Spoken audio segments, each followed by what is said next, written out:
Collective. Today I am thrilled to be surrounded by several of our incredible Burned authors and my co-founder, Jenny Alberti. We are here to celebrate the launch of the third and final book in the Wounded Women series, Burned, Brave and Inspiring Stories from Women who have overcome their fears to speak their truth and share their wisdom. So today we are joined by our gorgeous chief editor and author Ruth Fay, Amanda Noor, in all of the Wounded Women series. We have the gorgeous Kelly Femright rejoining us after making her debut in Broken.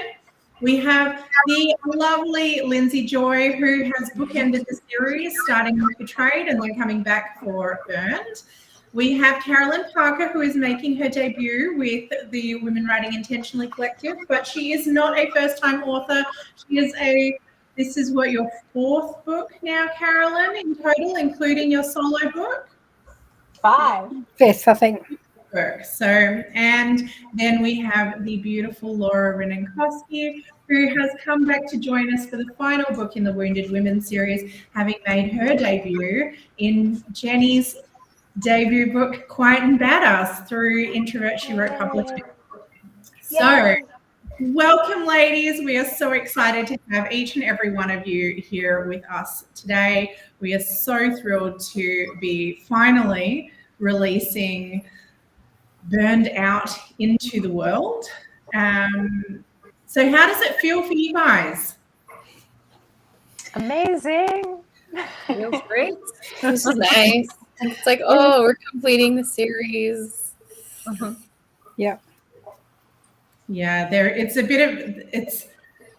a funny feeling, isn't it? Bringing to like the end of the journey, especially for those who have either started the journey or are finishing the journey, and really to be at this point that we've all been walking this path for so long now.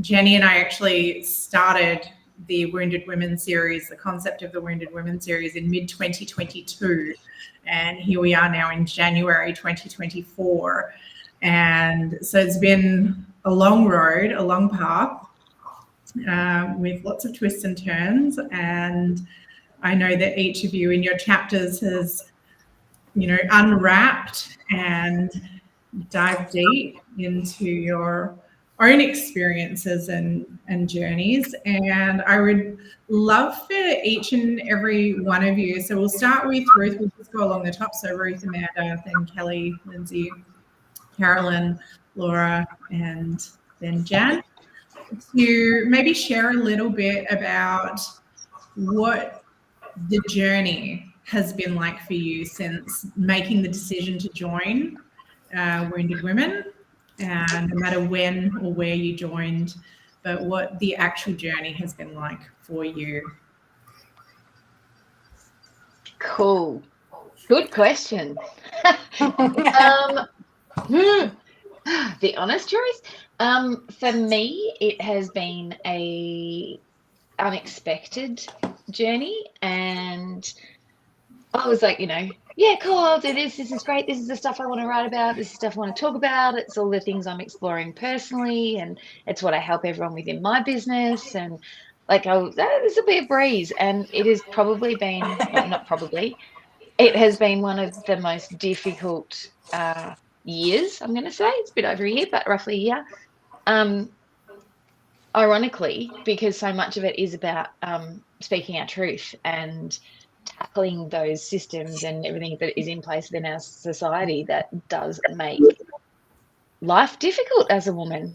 And when, I think most of you know, but when I wrote in Betrayed, that I loved it. Like, it was amazing. It flowed. It was great. And it all came out so well. But it threw me actually sending that story out into the world, and to the point that I think I've told you all, the night before launch, I was vomiting my guts up, basically. Like, it was such a visceral experience to actually physically speak my truth and send it out there. And the next two books have it hasn't been as bad, haven't vomited, but it has been a challenge. The great thing about that is in my work as a writing coach and as an editor, it's brought up the writing blocks that I help people overcome. I have experienced time and time again throughout this series. So there's been a huge amount of learning for me personally, professionally. Imposter syndrome's raised its head, fears have come up, like all of these things have happened. So, but there's been a huge amount of growth and understanding of myself, but also what my clients go through. So,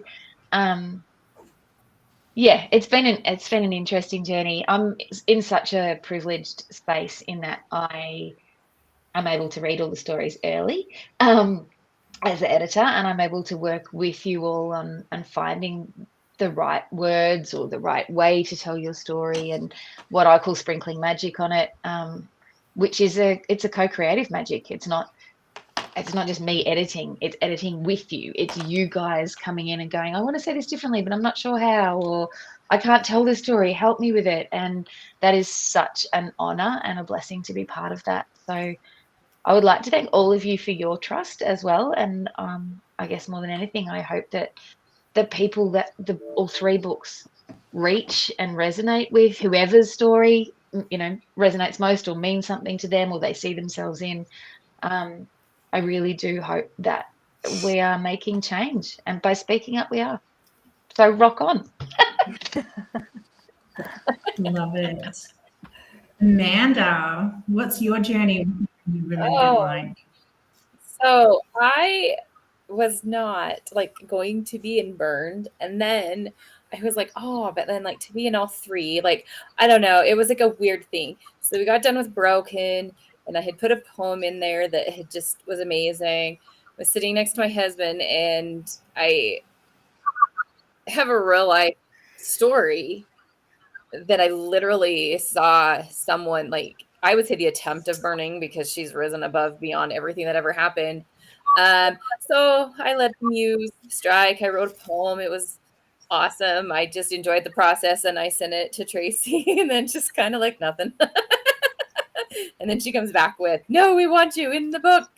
And so we figured out how to make it work. And so it's less words this go around. And the interesting thing was when I made the decision to be in Burned, I'm sitting down at a conference, which it was a farm one. And I love farming, but it's a lot of very right-wing religious people, and I am not anymore, I guess I should say. And I sit with fear in the pit of my stomach all the time, because I don't feel like I can fully show up as myself in all my spaces. So that's where the narrative came for writing, and it's just so interesting, because even like we turned it in, it's been just sort of chill for a little bit, and I still just have those moments in those times, just certain people, certain places. It's just like, just what it would feel like to just be all of me all the time, even while I'm still trying to figure out who all of me is. It's just one day at a time, Amanda, and the journey that you've been on has been amazing to witness. We've been on this journey for a long time now together, even before Wounded Women, when we were doing Lunar Wisdom together, and the ways in which you have continued to grow, and your courage and your resilience have been beautiful to witness. Thank you. Kelly, tell us about your journey. Yes, so for me, I really feel like this was the reason why I signed up for any of these books. So I wrote in Broken as well. The stories interweave with each other a little bit, but this one was really the one that I had to get out there, because it is interweaved so much with my personal healing journey as I'm going through it. So I'm just reflecting back on a year ago where I was, and I would never have been putting myself on a Facebook Live talking about these topics 1 year ago. So that is just amazing in itself that I got to this point. And I'm just celebrating that so much today, in choosing to do this and choosing to have this experience with all of you. And I also just have to say, I read the whole book last night, and I connected with each and every one of your stories in different ways. I was crying. I was emotional. I was just like seeing myself, seeing family members, seeing my daughter in some of your stories. And this is just such a powerful compilation. So I just wanted to add that and tell all of you how powerful all of your stories are too. Oh, I love that so much, Kelly, and it's beautiful to have you have finished reading it so quickly, because I know we are all so busy in the launch process that quite often we don't actually get to read the book. Yeah, honestly, I started reading it and I just couldn't put it down. And it was, I just had a cup of tea and I just was laying in bed and I read the whole thing from cover to cover. Wow. That's cool. Lovely. Lindsay, tell us about your journey. Well, my journey has been from the start to finish. I guess it's been a little bit of a roller coaster, not so much in a bad way, but just that I never knew how many books I was going to participate in. At first, when I saw Betrayed, I knew I had to jump in. I definitely had the story of my sister wound to share, and I thought, no, I can't do mother wound, and then I almost did, and then it wasn't right, and then I was like, Burned would be nice, but what would I say? And it was just kind of funny because over the course of the year, everything came together perfectly, and the closer we got to Burned, I had on my own personal. It wasn't that there were particular things going on in general, but I was just doing life, and I was being in the world, and I was interacting with family, and I was, continuing on my own personal journey of growth and healing and existing. And I think for a lot of people, 2023 was really an intense year. And for me, absolutely. So just in the process of trying to not just raise out of the intensity, but just trying to be the best me that I could. We all try to do the best we can every day. And that just sort of resulted in Burned coming to life for me. And it feels so delicious and satisfying to be sitting here with you ladies again, and to be showing this new side of myself to the world. It's really exciting. And I couldn't be more honored to be surrounded by such an incredible group of women. Guys, if Tracy and Jenny, you know how to cultivate some powerful people. Yeah, you do. You do. Thank you. Well, we love to be intentional about the people that we call into our circle, and the very fact that each and every one of you is here should say an awful lot about how we feel about you. Carolyn, I know this is the beginning of your journey with the Women Writing Intentionally Collective, but I would love to hear how you have found, because you're very a fast action taker. You were like, yes, I want in, here's my chapter, let's go. And yeah, so tell us about your journey.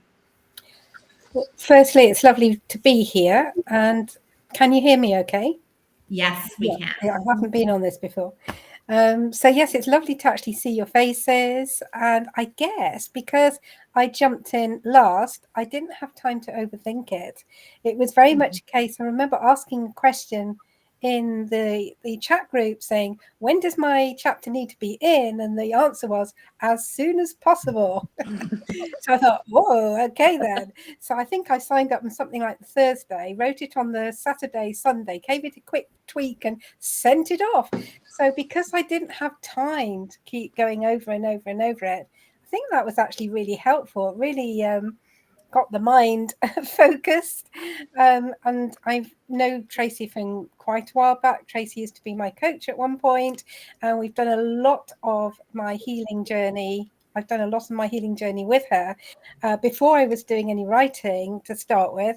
And it's been puzzle pieces for me. So each time I've written a chapter in a book, or when I wrote my first memoir, it's just helping things piece together more. So I thought I was going to write about the narcissistic abuse that I went through, which I do mention a little bit at the end of the chapter. And then it just came to mind that, hang on, we're going to go right back to the beginning here and look at what was going on for you when you were a child and how things were like in the 60s. So I find I start to write and it's like having a download. So it just kind of comes and I just sort of get it out there. And I've learned just to trust that now. When that download comes, I just write and trust that I'm writing the right thing, even though it was different to what I'd first imagined. The only thing about jumping in late and not really knowing the rest of you and not seeing you till today is it was difficult to feel part of the group.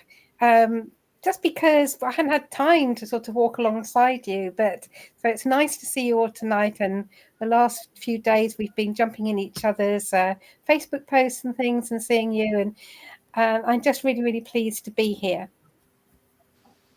Well, we are thrilled to have you here. And I can say, having walked alongside you for some time now, that it has been wonderful to witness your story and to see you actually go back to the beginning and the take that you took, or, you know, the direction you took in your chapter for Burned was beautiful. But I love what you were saying about sometimes you've just got to listen to those downloads when they come, even if you think what you're going to write about is one thing and it turns out to be something else. I know that many of the other women here on the call today can empathize and resonate with that, because I know that very much happens to me as well. Sometimes you go in thinking that this is what you're going to write about, but then when you start writing, something completely different ends up on the page. Yes, very much. Yeah. Laura, welcome back. Welcome to the Wounded Women series. Thank you. Talk about you. Like Carolyn, you kind of jumped in right towards the end there. So your time with us here in this container has been short, but you obviously, there are two of your quite badass co-authors plus Jenny here in the Wounded Women series as well. So you already had some links in the group. So what has your journey been like, not just in socially, but also in terms of writing and sharing your story? Yeah, it was an interesting way how I ended up being in Burned, because I hadn't planned it at all. I hadn't planned it at all. I mean, I loved the experience of being in Quiet and Badass, and it literally like changed my life. I feel like it opened up a portal in my life, and so many amazing things, came in, awards, magazine covers, like things that I would have never like expected or dreamt about. All these opportunities were coming in. And then the way that I ended up, being in Burned was because I got my power back, or, with somebody that tried to like, shut me up or keep me quiet. Right. So I was like, so there was something, and I also broke a vow. I broke a vow of like silence and poverty from like a past life. So there was something in me that I just felt like I needed to tell my story. I needed to share my story to help somebody else. Right. So that's how I ended up being in Burned. And I remember that I had very little time to write the chapter, and I was so busy. Like when I signed up, I was like oh my God, I'm crazy. Like, how can I add one more thing to my, things to do list? And I was like, how am I going to find the time to write this chapter? But I just I sat down one day and I was like, today's the day. I'm going to write my chapter. And it just flowed. I didn't know what I was going to write about, but I trusted that, whatever I was meant to write would flow. And that's how it happened. Everything just flowed. Yeah. So Jen, did you want to jump in and talk about your journey, or should we skip straight to Caitlin and then you and I can wrap up? Yeah, let's have Caitlin. Let's have Caitlin go, and you and I can wrap it up. Yeah. So, Caitlin, this is the beginning of your Wounded Women journey. You had perhaps a little bit more time than Laura and Carolyn to prepare. But tell us, how have you found your journey, writing your chapter, sharing your story? What's it been like for you? Okay. So I always knew that I was going to be an author. It was going to happen. And the opportunity just popped up in front of me. And it met my criteria. And I was just like, this is it. And I signed up. I sent everything out. I was accepted before I even told my husband. I was just like, oh, hey, by the way, I'm writing a chapter. And I really love that I was able to be an observer of my own writing process, because it was the first time I was doing it. I didn't necessarily know exactly what it was going to look like. And what I found myself doing was following the prompts to get to kind of familiarize myself again with different pieces of my story, writing a kind of first rough draft, and then realizing what I wanted to focus on, what I wanted to cut out, because my chapter is quite short. And it was so fun to go through and refine, to leave in the really heavy impact stuff. So it's a short chapter, but it is boom, boom, boom, boom, boom, all the way through. And I even found myself in the process realizing where I could be judging myself for having to start over, or it didn't go the way that I wanted it to, and now I'm over here and going this way.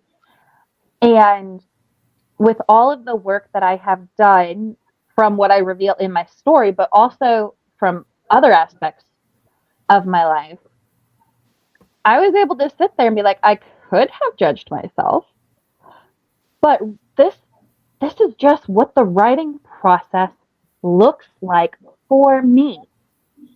It's not wrong. I'm not making mistakes. I'm not backtracking.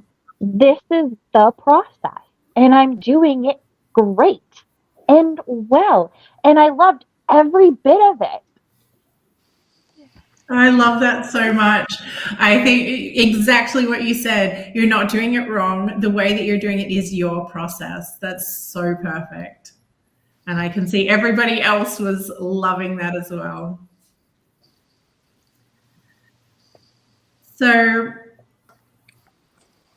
I can't speak entirely for Jenny. I'm going to let her speak for herself. But when we came up with the concept of the Wounded Women series, it all started with Betrayed. And what some of you guys might not realize, which you will once you read the introduction, and is that Burned was actually originally meant to be the second book in the series. And Broken was supposed to be the last one, just because that was just the order that when I was, coming up with the titles and the subtitles and everything, it was just meant to be Betrayed, burned and broken. Like it just seemed like that was a logical kind of flow for us. But after a little while, we were just like, no, I think we need to switch them around. And there were a couple of reasons why we did that. Some of them that are not particularly relevant anymore because the timing didn't end up playing out like that. But Burned was always on its own timeline. It had its own journey to go on. It didn't want to be the second book in the series. It wanted to be like a capstone, I guess, and bringing everything all together.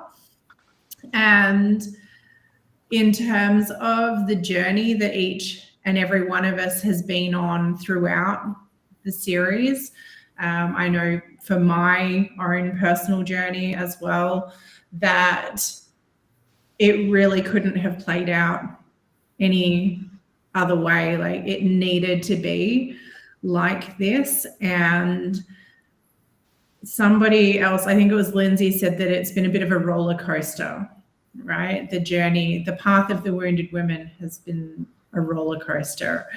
And each of you has touched on that in different ways. And Jenny and I knew that a little bit. Like we had a glimpse of it when we came up with the series. We were like, this is going to be a journey. There's going to be a lot that's going to come up for the women who write in these books and the ones who decide that they want to walk the entire path with us.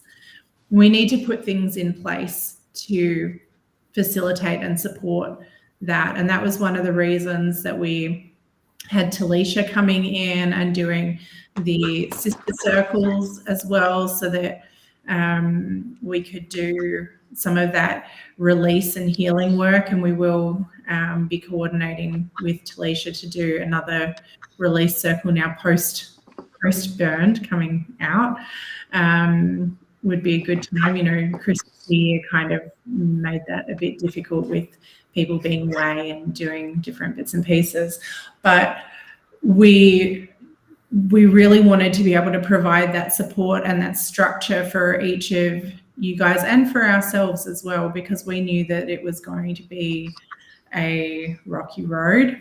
We didn't quite know how rocky it was going to be or how much it was going to feel like being inside a washing machine that just stopped. Or if you barely had time to catch your breath before suddenly it started spinning again. But we rather naively in the beginning, before we even started signing authors, we were just talking about ideating the series in general, to have to walk this pathway before, or like so that we could then help lead you guys through it, because we had already been doing the work. And that was incredibly accurate for us in terms of walking the path. We just didn't realize exactly how overgrown that path was going to be, and that we would have to be out there bashing our way through it and actually creating the pathway to begin with. But I guess all that to say that this journey has been everything that we ever hoped, so much more than we ever could have imagined. And not just because of the journeys that we have been through, and obviously writing and crafting our own chapters and sharing those pieces of ourselves, but also in the calling in of each and every one of you and the relationships that we have formed with or deepened with each of you along the way. You know, there were a lot of women who put their hands up and said, oh, we'd be interested in sharing a story about breaking generational cycles, or we'd like to share stories about speaking our truth without fear. And so many of them tripped over the first hurdle, right? Like they just couldn't face actually making that step to share their stories. And so for each and every one of you guys to be here, just being here before you even wrote a word was an enormous achievement in terms of making that decision to be vulnerable and to be visible. And so then, the next hurdle was actually the writing of your chapters and articulating each of your stories, and then submitting them and going through the editing process and having somebody else, like Caitlin was touching on, like the idea of having someone else judge your work, which, we have tried. Ruth and I have talked about this more than once about, we're not here to judge your work or tell you that you're wrong or change who you are. Every single suggestion we have ever made is always with the intention of love and, like Ruth said, sprinkling magic over your chapters, not because we want to squelch your voice or we want to change your words or we want to take something away from you, but only because we want you to shine as fabulously and gloriously bright as possible. So, for each of you to get to that point and then to be here today as international best-selling authors, as published authors, however many times over it is for each of you. So Caitlin, congratulations. This is your first book and you're a first-time published author. So amazing. Yes, it is. Freshly minted best-selling author. Yeah. Welcome to the club. To Kelly, and who is celebrating her second time around, to Lindsay, and Laura, who's celebrating her second time. 3, celebrating her 5th time, celebrating 4, and Ruth, I forget, you're up to what, 7 now? Like that. And for Jenny and I lose count. I think it's getting close to 7 or 8 now for each of us. But it never stops being exciting. It never stops being challenging. It never stops being new. It never stops teaching us something different. So I just congratulate each and every one of you. I want to tell you how proud I am of each and every one of you, how much I adore each and every one of you for saying yes, for showing up, for being here, for sharing your stories, and for writing so freaking beautifully. Because there is so much magic in each of your stories. Like Kelly said, like each and every one of your stories is so beautiful. And so I'm going to hand over to Jen now, because I think I've talked for long enough. That's okay. I've made my way through my popcorn by now. So.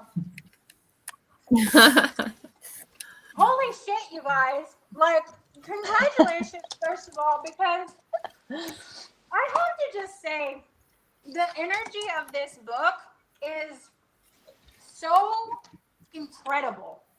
Just the energy around this book. And it's because each one of you, it's because of who we have called in. And we intentionally call you guys in. Like this is, it's not just by chance, right? It's not just by chance that you're in this book. It's not just by chance that you had a story to share and the timing was right. It's not by chance, it's by design. And we intentionally found each one of you and each one of you's story and each one of you's energy makes this book what it is. And truthfully, like Tracy said, we started this series with Betrayed, and it was really just Betrayed. And then we were like, oh, well, you know, we can create something around, you know, each one of these wounds, because that's really the sister wound. And so it kind of developed. And at the time, I was really just enamored with Betrayed, because I had a story that I wanted to get out there. And I was like, Betrayed is the end all be all. Like, as long as Betrayed, you know, does really well, you know, I'm good. And like Tracy said, there's these series of events that continue to unfold that shifted Burned from the second book to the third book. And if it didn't shift, each one of you wouldn't be here right now. Each one of you wouldn't be in this book. Each one of you wouldn't be celebrating being a best-selling author today internationally if the universe did not guide us and us listen. So I like the energy of this book. I cannot stress enough how freaking excited I am for this book to be in the world with you ladies in it. There is a lot of backstory to this series. There's a lot of backstory to this book. And one of the things that I share in my story and that we touch upon in the introduction is the fact that I was adamant not to include the word witch in the title of this book. I was adamant. I like Tracy gave this, you know, Tracy's great at titles. I have to just say, like, Tracy creates the titles. So she creates the title and the subtitle, and I'm like, yeah, you're a genius, and let's roll with that. But when I stumbled on the actual subtitle of Burned, I couldn't even go out there and find the women to come, like, be interested at all. Like, I couldn't even go about looking for people, and I kind of like disconnected from it. Like, and let me just clarify here, this wasn't when we came up with the titles. We had the cover of the book already designed with the other subtitle on the cover of the book, and then Jenny made us change it. Yeah, because I could not get past the word witch. I couldn't. And I thought, oh my gosh, like, Tracy, who's going to want to say that they're a witch? Which was funny for me because I just published Lunar Wisdom. So, like, how many really women are going to want to raise their hand and say, yeah, I'm going to be in this book that's talking about the witch wound? Okay, like, how deeply at that point was I actually in my witch wound? How deeply was I like, oh my gosh, if we don't change the subtitle, no one is going to join this book, because we need to be socially acceptable, right? Like, we need to follow what is acceptable in order for us to even find women to want to participate. And so this journey has been insane for me, for this book in particular, because not only has that happened for me, but I had this wild experience that also, by the way, if we didn't switch the order of these books, this wouldn't be my story. It had to switch because of the timeline that this experience happened to me. And then in that experience, I was literally told, this is your story for Burned. So, like, it's just incredible how all of this unfolded. It's incredible how each one of you are a part of our lives. I am insanely grateful to have Lindsay in this book and as a part of my life and our life and all of our lives, because Lindsay basically was the reason why I didn't feel as though I was going crazy. And this is just to say, ladies, that you were intentionally called in. You were intentionally called into this book. You were connected with us for a reason, and we are connected forever. Forever connected in this book. We have Carolyn and Laura and Caitlin who dropped off, but even though your time within this container before the digital launch has been very short, my goodness, ladies, Lori, well, you've been connected with me since Quiet and Badass. However, this journey here is going to be much different because we have a paperback series to launch. We get to launch an entire series. We also get to launch audiobooks. And there is such a long journey ahead for all of us in which this book is forever. All of the books that we've created is forever. The bond is forever. What we shared going through being vulnerable and sharing our wisdom with the world to heal the collective, this is forever. Each one of us contributed to healing the collective. We stepped up. This is forever. And so while at this point right now, it has been a short time getting to know everybody, we got the whole rest of our lives to continue to be connected. So for each one of you, I'm going to stop talking so we can read our excerpts. But ladies, just they're actually so far, you know, I've created several books. I've participated in several books. I've never felt the way that I feel right now. I've been a best-selling author multiple times. I've been through this process multiple times. I've never felt the way that I feel right in this moment, because I feel as though that what each of us have contributed in this specific book can change so much. And I beg each one of you, literally on this call right now, to never stop promoting this book, because the stories that have been written in these pages, they need to be heard. Please don't ever stop promoting this book. And with that, I pass it back to Tracy and back to my popcorn. Can I just I'm actually going to hand the the Was that me? Yeah. Sorry, I've got a lag happening. It's really funny that you guys talking about how the order of the book, because I never realized it wasn't in the order that it is. And I'm fairly sure when I was telling people about it, you know, over a year ago, I was saying betrayed, broken, burned. And I remember stumbling over the word, and then going, and trying to get the order right. But I would say burned or whatever. It was always going to be broken in the middle for me. But I was thinking about it as you were talking, and it makes so much sense, because as women, with what happens in our lives, and even if we look back, you know, at the burning times and the witches and all the stuff that was happening back then, we were betrayed. Like, if you look at a witch, usually someone would dob them in, or, you know, the community would be like, and hunt them down. And then that act of being caught, being accused, being tortured, all of that was the breaking. But when it eventually got to the point of someone, a witch, being burned at the stake or drowned or whatever it may be, but effectively being burned, which we are all continuing, that's when we really stand in our power.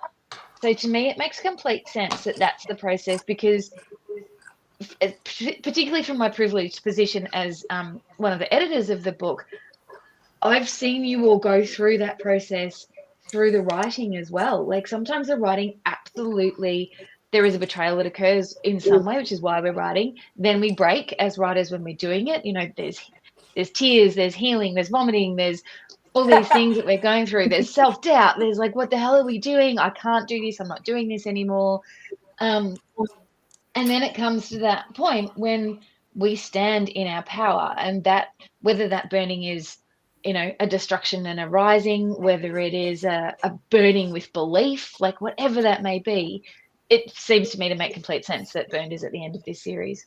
I love that. Thank you. I couldn't agree more. I love you. So with that, for those who are following along at home, and just shout out to Cassandra, who grabbed her copy, another one of our quiet and badass alumni. Yeah. Love it. How about we give everybody a little bit of a sneak peek of what they can expect to find within the pages of Burned, basically. So rather than doing everyone in order, I'm more than happy for each of you to volunteer, and if you know, whoever wants to go first can dive straight in. Does anybody want to go first, or Ruth? Okay. I will, because I will need to shoot off shortly. And also, I am reading an excerpt from Jennifer's chapter, because she unfortunately couldn't be here this evening for you guys, whatever it may be. It's morning for me. So Jennifer's chapter is titled "There's More to Life Than Just Fish." Jennifer and I spoke. She also came in late, like Laura and Carolyn.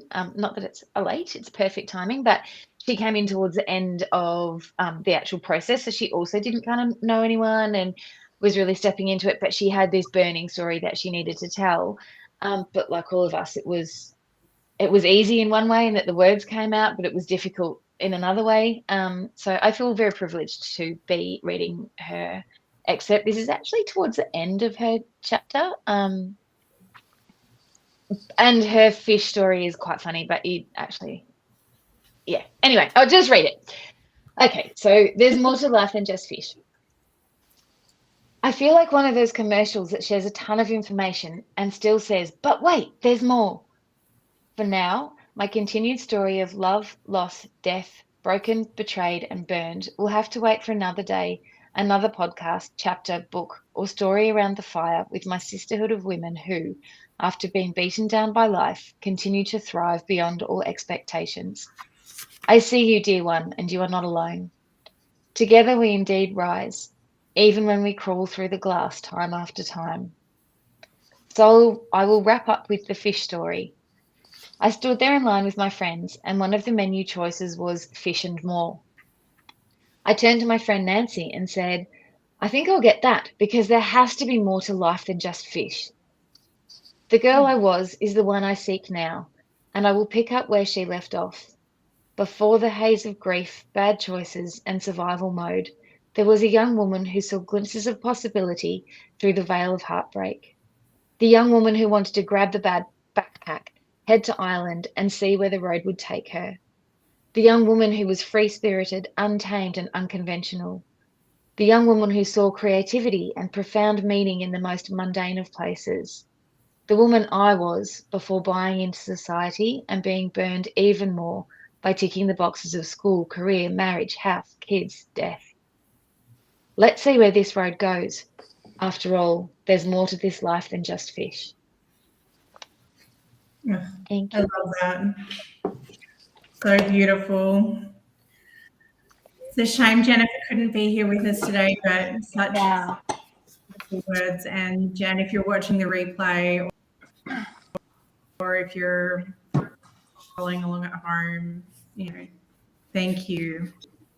Okay, does anyone want to volunteer to go next? Let me read. I'll read Jamila's. I will. We Okay. read the ones that aren't here with us, and then we can shift to ours. Yeah. So I am reading Jamila's.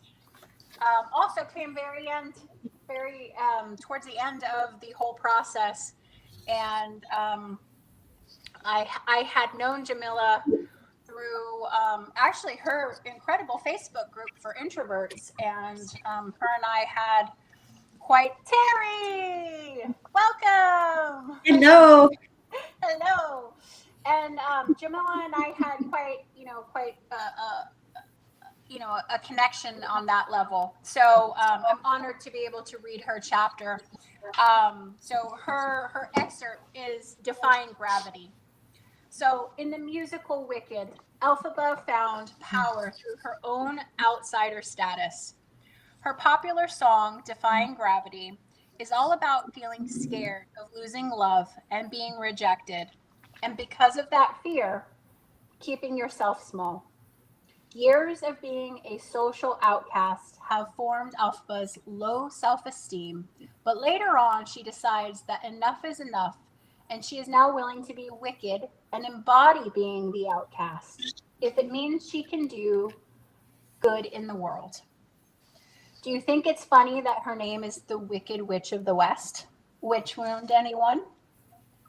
One of my most profound beliefs actually touched on this topic. It entailed that people would abandon me once they discovered my true self. Overcoming this belief was absolutely crucial for my well-being and self-acceptance. I too had come to terms with my own inner social outcast. My journey to this transformation was utterly unconventional. It wasn't through cognitive behavioral therapy, meditation, journaling, EMDR, psychotherapy, EFT tapping, or hypnotherapy. Being the scientist that I was, I had tried and tested all of those methods before, but the real big change occurred through deep energy healing, specifically by addressing a past life where I was a shaman, the healer and medicine woman of our tribe. In this past life, I was an introverted young female shaman. Interestingly, my introversion wasn't the issue here, as many in the tribe were introverts. My behavior, however, was deemed different, and I didn't quite fit in because I used to communicate with animal spirits and plants and dance under the moonlight beside a crackling bonfire. Quite simply, I was highly misunderstood. My past self apparently had a profound connection with nature, a connection I had lost in my current life. So then why would I want to connect with life or within myself when in the past life I had been shunned and ostracized by my tribe? My soul had learned that it wasn't safe to be connected, which led to a pattern of disconnection in subsequent lives. Writing this, I feel a sense of sadness for what I missed during all of those lives. And yet, there's also gratitude for having uncovered and released this core belief into the realm of unconditional love, healing the pain and resentment of my past self, and shedding all judgments. Now I am free to be myself unapologetically. Beautiful, Jamila. So gorgeous. I'm sad that you're not here. I know that you're on the other side of the entire planet. But absolutely beautifully written chapter. And I'm so glad that you did join us.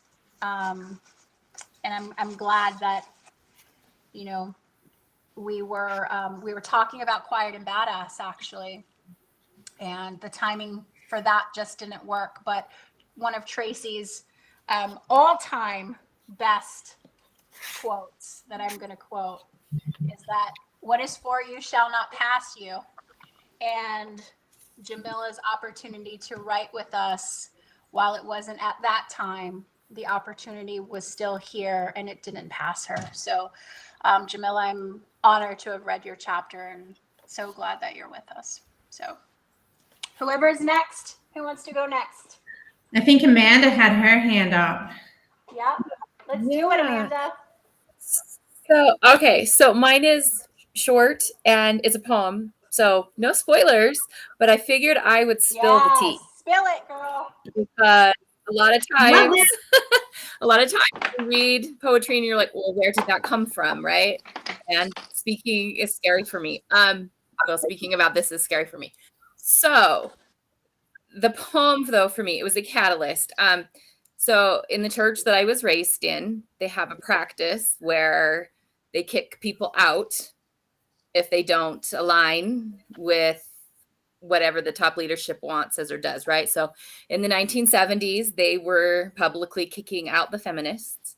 In the early 90s, they were kicking out the historians that were speaking the truth and telling the truth of the organization and the history. In the mid 2000s, they were kicking out more people because the internet was now there. And so people were finding this truth again. And they were kicking out the podcasters.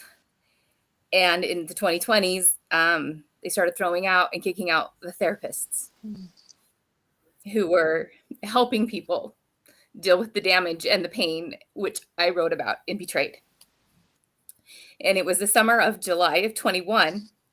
And the one therapist, I had listened to podcasts, I followed her and everything like that. And, you know, she went on social medias and shared the letter that she was given by her local leaders about going on trial to keep her membership in our church.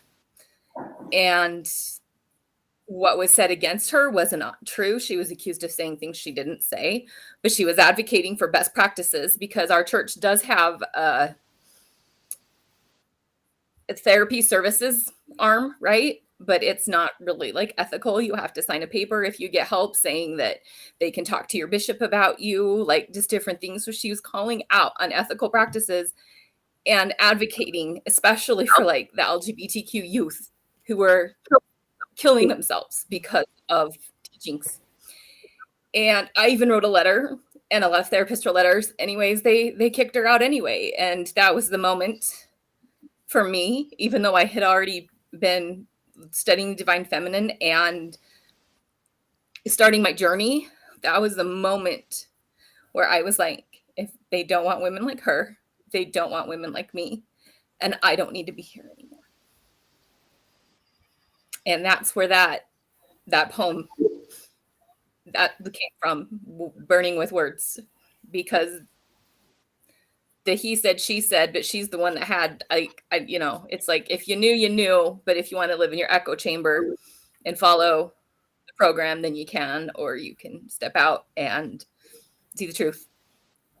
So that is the T, because if you don't know when you read it, so now when you read it, it might hit a little different. Beautiful. Okay, well, Amanda does lead the chapters in Burned. So if you are keen to hear her poem and read her words, you won't have to go far. Grab your copy of Burned and you can flip straight to the first chapter. And now that you've got the T, you'll be able to understand it all in context. Okay. And wait, before you go on, Amanda, again, I just want to say, like, everything in the book, this book, was just divine timing. And the fact that you weren't going to write in the book, and then you sent this poem through, and we were just like, oh, yes, she is. There's no way that we can't have her words in this book. And then when it was finished and it was ready to be, you know, uploaded, and Tracy and I are deciding, you know, how the format is going to go, who's going to be where, how are we organizing the chapters. Tracy was just like, this is what, when somebody opens the book, this needs to be the very first thing. And if you all haven't read this poem yet, you'll understand when you do. The book needed that poem. And so thank you for accepting our plead to be in this book, because it needed it. And it's freaking amazing. Absolutely. If no one has told you before, please let me tell you that your ability and your skill to write poems is phenomenal. And that's a phenomenal poem, Amanda. Thank you so much. Thank you. Okay, now whoever is next. Please, can I go next?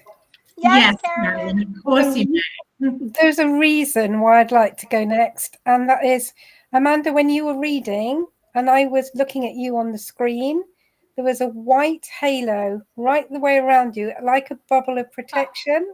And also, I resonate with some of what you're saying to do with the church. I do understand that side.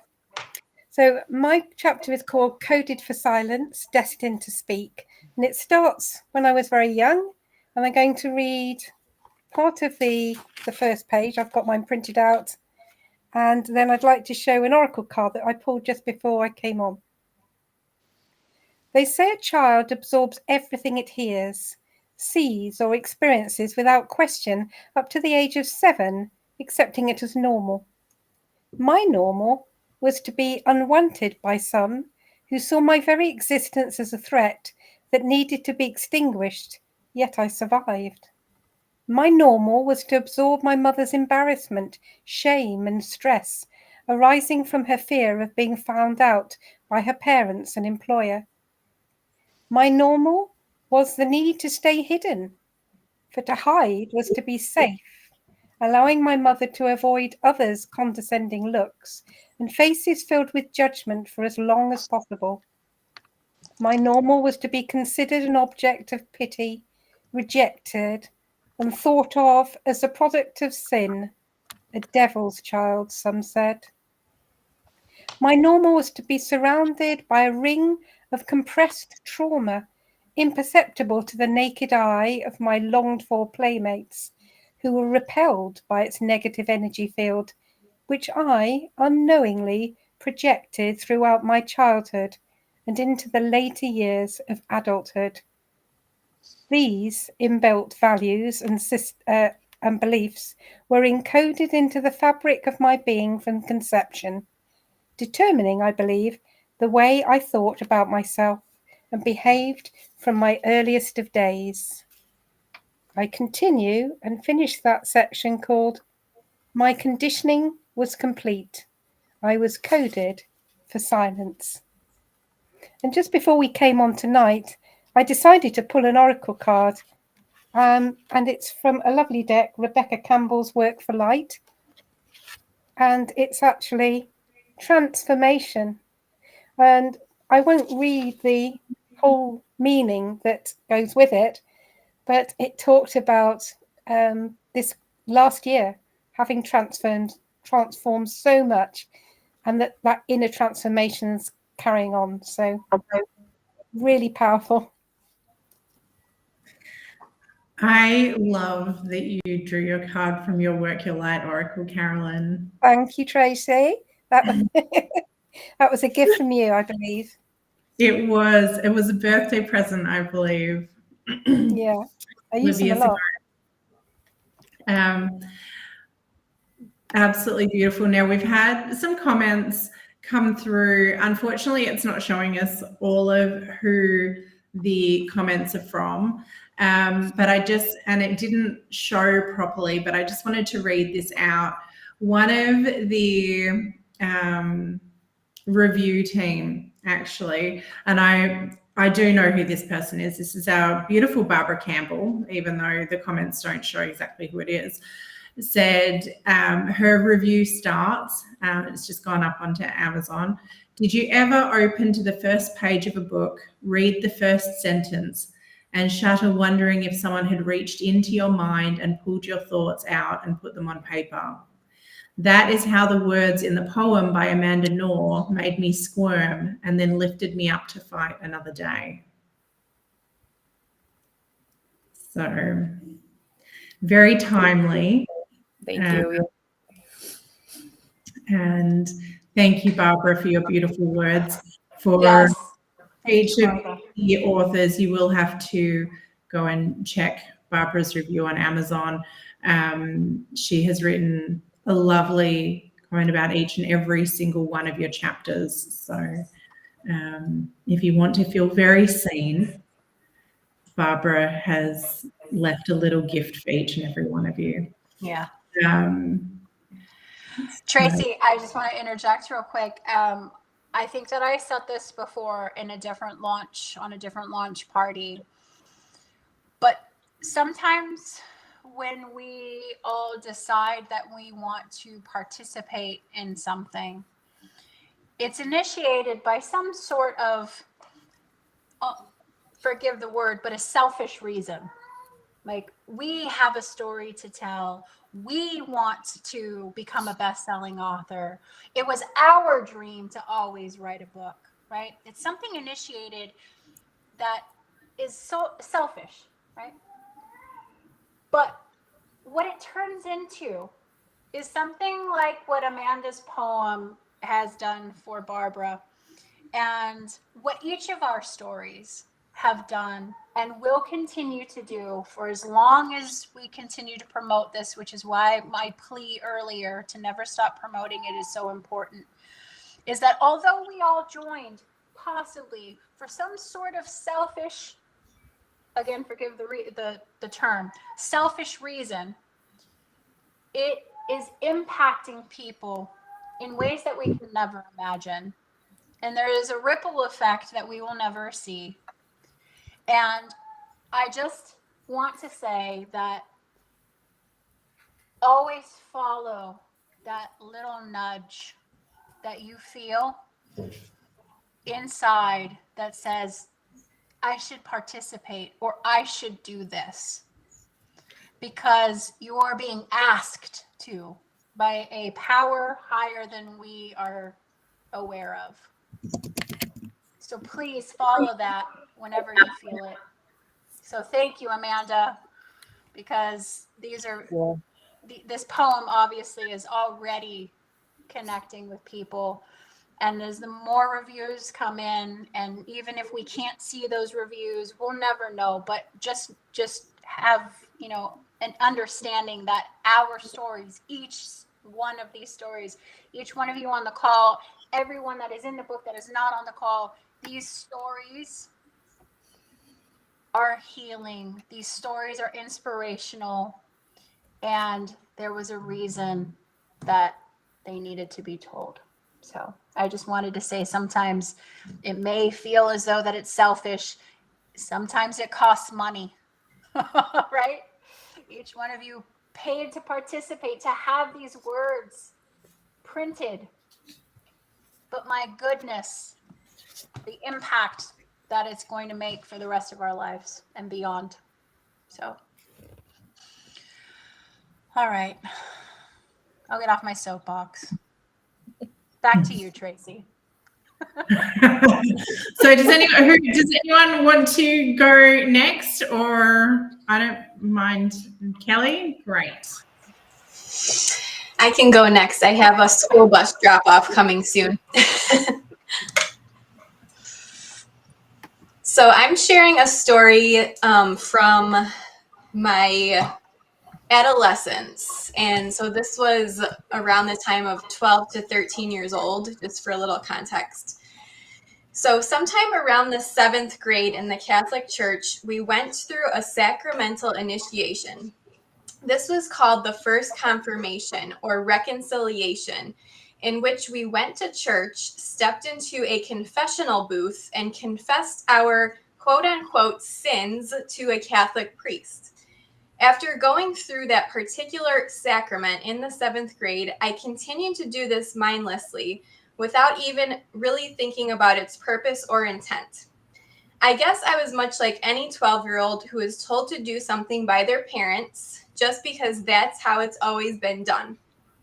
But something definitely awoke in me during the summer before the 8th grade, because when it came time to go back to the confessional that year, I said no. My mind takes me right back to the day I spoke up.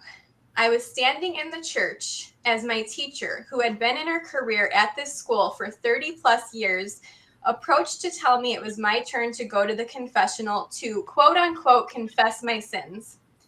But I had decided that when I walked into church that day, I would never confess my sins to anyone ever again, especially not a priest sitting in a confessional booth.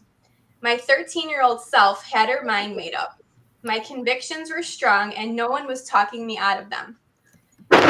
Still remember the look on my teacher's face when I told her my revelation. What a mix of confusion and anger. This was a teacher who had probably done the same procedure with her for the past 30 years.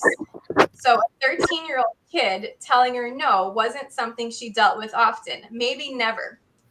My no shook something deep within her. I could see it in her body language. Her arms crossed, brows furrowed, and her disapproving stare burned through me. But I was unwavering in my convictions. That random school morning in 1999 was a big energetic turning point for my spiritual life as I knew it. I like to cite it as a day I regained my divine feminine power. At the very least, it was beginning to awaken within me. That little flicker of divinity, long lost by centuries of pushing toxic masculinity as the all-powerful God and divine source, was beginning to resurface, and it felt damn good. I stood up inside a church and went against their teachings. My soul spoke for me, telling me it had enough of being blindly obedient inside a world that wasn't meant for me. Had I done that in the burning times, I would have been severely condemned, burned to death, drowned, stabbed, or experienced another horrific, torturous way of stopping me from claiming my inner divine feminine power and practicing my innate intuitive spiritual gifts. It makes me reflect on why no one ever told me it was okay to step outside the box and to form my own beliefs around spirituality and divinity. Why was the only path shown to me a path that was marked by patriarchal values? Women couldn't even become priests within my religion. I believe it was a direct result of the burning times. Somewhere down the line, my ancestors were condemned for their beliefs. Even if they weren't publicly condemned, they hid their spiritual gifts away in fear of being condemned, and they carried that condemnation and fear within their DNA. Until one day, my parents brought me into the world, and part of my soul plan was to heal that generational trauma, specifically the witch wound of the past generations. It's written in my DNA to be the shining light for the previous generations who were so brutally forced to be in the darkness out of fear that they would become too powerful. Patriarchal powers shut down any form of alternative spirituality, especially the type that reignites the divine feminine, so they could carry on the world with their own toxic masculine agenda and maintain power and control over the masses. If you recall the story of creation, Eve was the one who bit the forbidden fruit. She brought the sin to humanity. Ever since that belief system was established, women's voices around the world have been suppressed and our divinity cast aside. Our spiritual gifts, healing abilities, and divine feminine power were stifled. But that all changes now. My story is one of many. Around the world, there are many, many people awakening to the divine feminine healing path, reclaiming their power and awakening the witch within. Yes. Oh my gosh.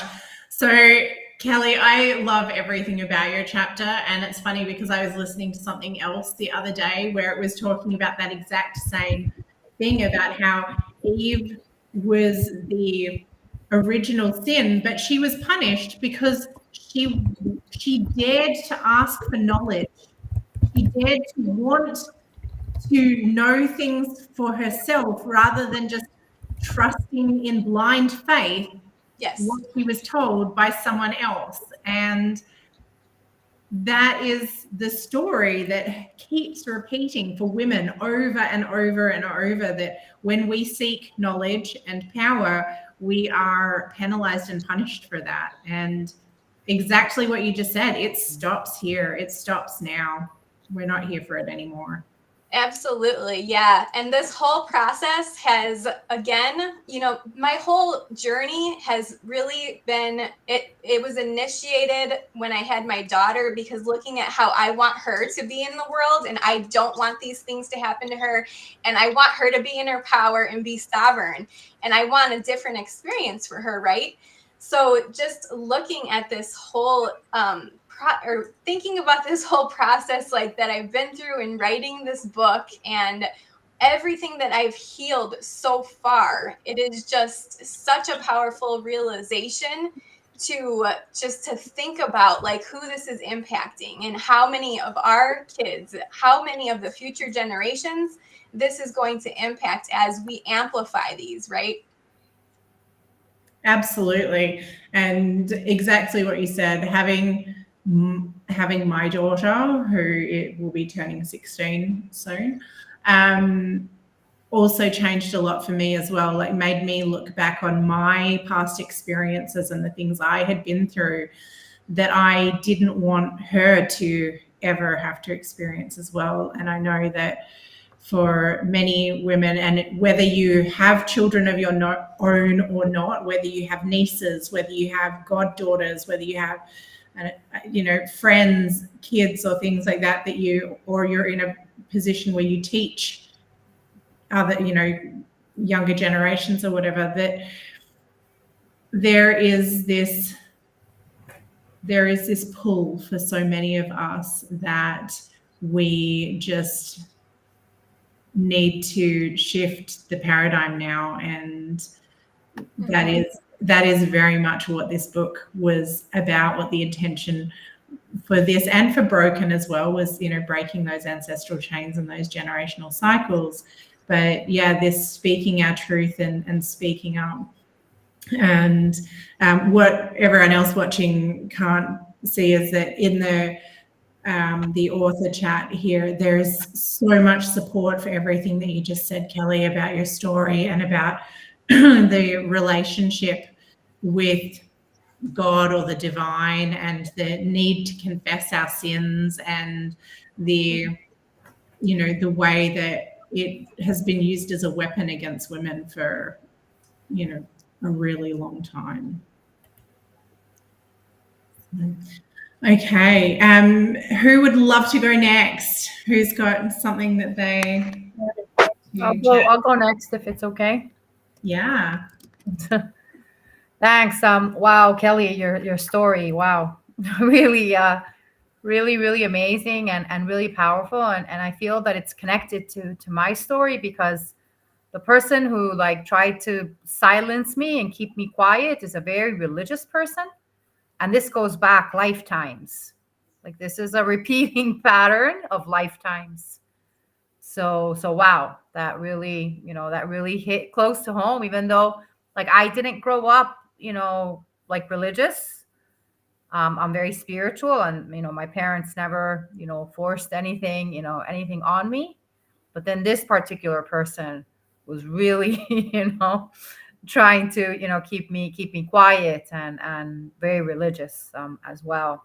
And again, it goes back several lifetimes. So it's it's a powerful, it's a strange, powerful dynamic. So my chapter is called Breaking the Chains, Unleashing My Voice to Reclaim My Power.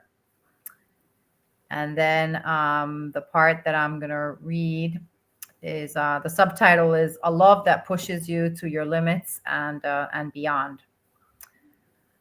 When you have a big mission, sometimes people will come into your life who will challenge you to your core to see how serious you are about this mission. In my life, a person like that taught me big lessons about staying true to myself and speaking my truth. When we first met, things were good and harmonious between us, and we focused on the things that we had in common.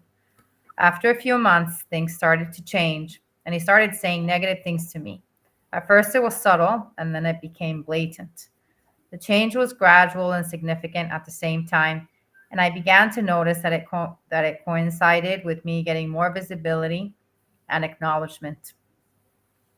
When you are a strong woman with a big mission, you want a strong man by your side who will support you and take you higher. If a man is scared or intimidated by your success, then he is not the right partner for you. A journey from silence to empowerment and freedom. Recently during an Akashic Records reading and healing, I discovered that I had made a vow of poverty and silence in a past life. In that life, I was a young boy training to be a monk, and I had to take a vow of silence and poverty.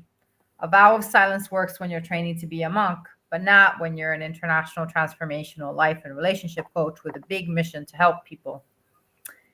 Even though I took this vow 2 lifetimes ago, it was still affecting me. Vows can impact us across time and space and across many lifetimes. When I heard about this vow, I was ready to break it. So I did.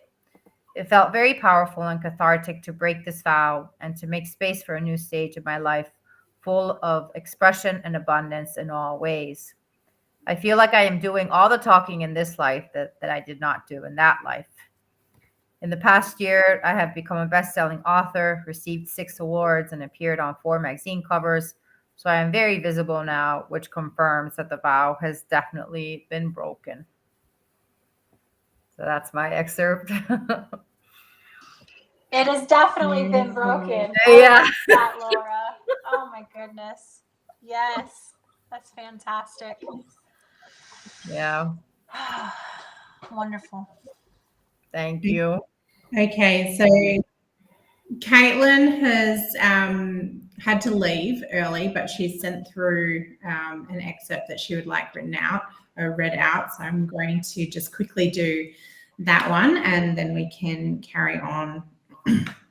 So Caitlin's story is set in her first year of middle school at the age of 11. And to set the scene, she's sitting at the lunch table at school when another girl comes up and cuts her off speaking and tells her, "You're annoying. You talk too much. No one cares what you have to say." This came out of nowhere. She and I had never had issues before. In fact, she was new to the school, and I knew what it felt like for me to be the new girl that year. So I had been kind to her and wanted to make sure that she had a friend. My mind received her words like this: "Nothing you have ever said, nothing that you will ever say will matter to anyone. So shut up and stay quiet, because you are too annoying to inflict your talking on anyone." My soul fractured that day. I was devastated. I blamed myself for it happening. I must actually be that annoying or it wouldn't have happened. And maybe I was the cause of everything that had happened to me that year. I tried to keep going as best I could. And just when I thought I had made the necessary adjustments to fit in, it happened again. Same girl, same words, with an added, "I told you you weren't welcome here. Why are you back? Didn't you understand the first time? No one wants you here." Clearly, I hadn't suppressed my annoyingness enough. I would have to try harder if I didn't want to keep being a target. Her words became my inner voice.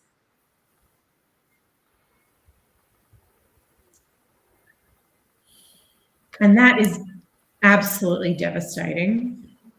I feel that so much, both as a mother, but also as I moved around a lot when I was growing up, and I was the new girl a lot. And Caitlin, sending you so much love. Thank you for sharing your beautiful wisdom with us. And for those of you who would like to read more of Caitlin's story and get to the good stuff where she finds her courage to speak her truth and shed that particular voice, a lot of magic in her story. So thank you, Caitlin.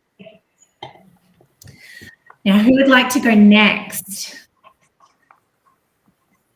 Got Lindsay, Terry. I can go. So happy to be here. Yes. So this story, I decided to, because as Tracy and Jenny know, my healing began with Jenny. And, 2 are better than 1. And so my ultimate journey of healing from the inside out began even more so with the Wounded Women series. So I'm so glad. I'm one of those that once that poked me on the inside, I just dove head first into it. Anyway, so I did the 3 books. This one I chose, and honestly, every chapter or every book, as Jenny knows, I'm blank.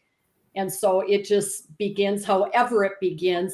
I would not have, excuse me, I've got a little Gracie girl here that has just been kind of a little pickle. But this went in a direction I never would have known it would have went. So this is tying all of that, all of my story from the beginning into this one to let it all go. So I don't keep going back and dragging it forward.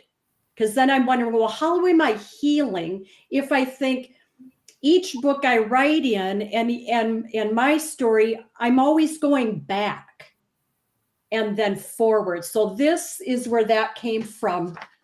My story is called The Beautiful Bridge.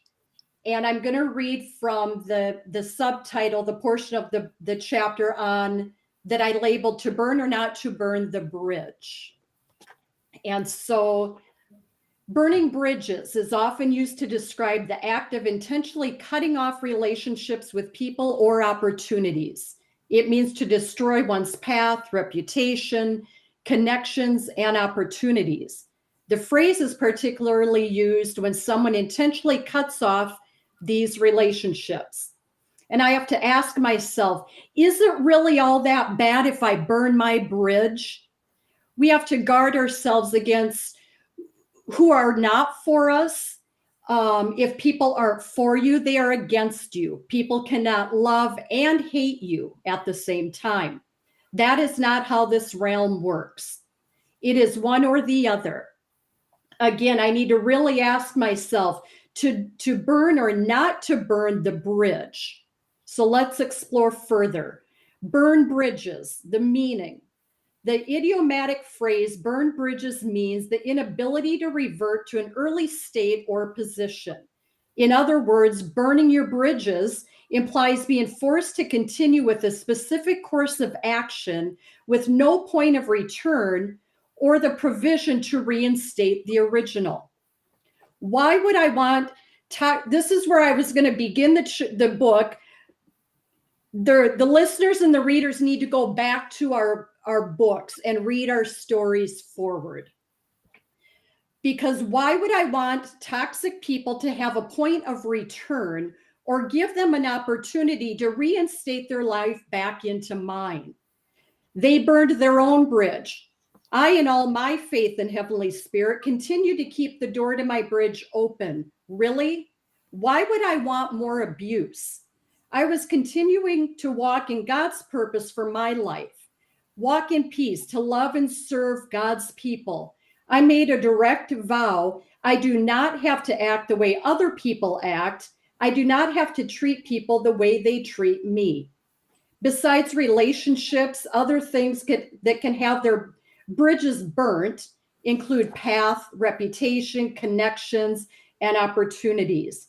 Generally, the bridges that are burnt or the connections, relationships, and so on that get wrecked are done intentionally, and the actions are usually rooted in ignorance. Simply, I have allowed the haters, the potsters, the bullies, and their entourage to crash and burn all on their own. There is no need for me to follow their path of self-destruction. They have a problem with me. I never had a problem with them. You see, you don't need to get vengeance. I'm not a person who believes in karma. I walk in faith. I trust God. I continue to be who He created me to be. We don't always have to be on attack. Let people go about their own life, leaving a burning path of hatred and discontent along the way. You do not have to. Here's what I have learned and why I take the road less traveled. It is far easier to live amongst the world and worldviews than it is to chart your own course and stay faithfully on your own magnificent path. Live by your own personal life standards. Most people don't want to see others succeed. Most people don't want to see others happy and living life to the fullest. As the saying goes, misery loves company. Well, it's no wonder I have always felt very alone in the world. I refuse to hang out with misery. The smaller my circle, the more peace and serenity I have. Now, I repeat, do not begin rebuilding the bridges that others have burnt if they don't serve you well, if they are not for you, if they do not genuinely love you, let the ashes lay. Our nature is to want to always reach out. We want everyone to like us, to be happy for us. We want toxic people to include us in their life. I totally understand your pushback on this. Please trust me. You do not need to be the one who rebuilds bridges that do not serve you and your future self well. Pain may come in the night, but joy will always come in the morning. Take it from me, a strong, badass woman who continued to cross the bridges that led me back into the hands of the haters, the potsters, and the bullies. Do I think I wasted years of my life? You know it. That was another obstacle I have had to get over. Not hating myself for allowing the actions of others to ruin so many days, weeks, months, and years of my life. You see, I didn't know that I was building my own beautiful bridge. I never realized that my original beautiful bridge was taking me back to the path of toxic, evil destruction. Life is a mystery. We may think people have burned their bridges where we are concerned. However, the truth be told, they will continue to allow us to cross back on because misery loves company. And when we stop crossing their toxic bridge to head back their way, they think we burned the bridge. Our absolute truth is we are not responsible for another person's bridge. We are only responsible for our own mental and emotional health and wellness, our own beautiful bridge. When we choose to continue to live life forward, they despise us for our strength, our courage, our confidence, therefore blaming us for burning bridges. Continue to live your life forward and let the haters hate. You have absolutely nothing to lose and nothing to prove. Aren't I better, Tracy and Jenny, with, you know? I love I've this. grown. So I good. just feel like a brand new creature. Yeah, Terry, just the continued growth, you know, in your writing and your perspective. It's right there. It's printed, you know, your journey. And I wanted to tell you that my mom, the very first thing that my mom looks for when our books come out is Terry's chapter. And she reads your chapter before my own. And that's the truth. She said that she just wants to reach out to you through the pages and give you a big hug. And she genuinely reads your chapter first when she knows that you're in the book. I'm up for adoption.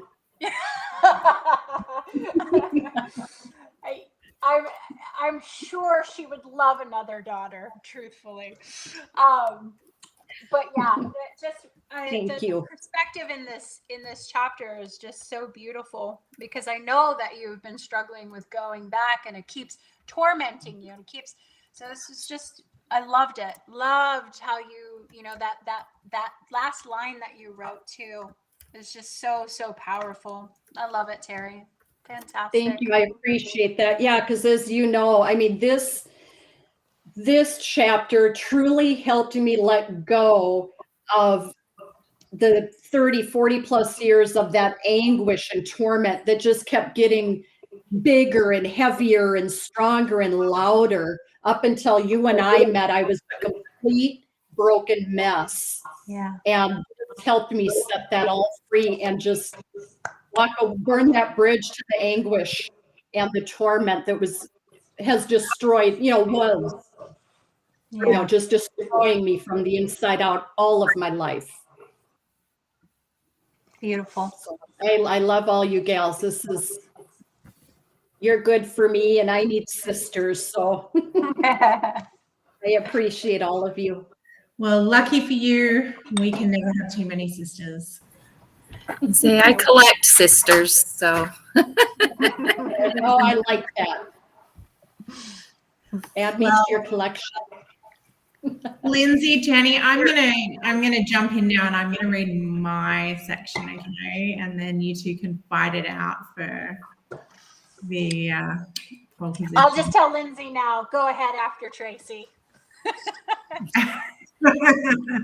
You just want the last word, don't you, Jen? Yeah, I like to have the last word. So I'm okay with that. So my section is from the very last part of my chapter, which seems to be a bit of a theme for everybody's excerpts, actually. And mine is from a section called Realigning with the Whole Self. I have spent most of my life second-guessing every decision I ever made and lacking the confidence to stand in my convictions because I was constantly trying to weigh up what the best options were to make everyone happy, even if it meant that I had to sacrifice what I wanted for the collective good. The more aligned I became, though, and the more I gave myself permission to be selfish and choose what was right for me and my business without apology, the more confident I became in myself and the more certain I became about my mission, purpose, and vision for the future. It would be a lie to suggest that I don't still have my moments where the witch wound rears its ugly head and I feel an overwhelming desire to light a match, walk away, and burn everything to the ground when things get too real, too hard, or too scary. But I've learned to acknowledge where those feelings are coming from and let them wash over me. To feel the feelings and then release them out into the universe with love, instead focusing on what I want to be calling and anchoring in.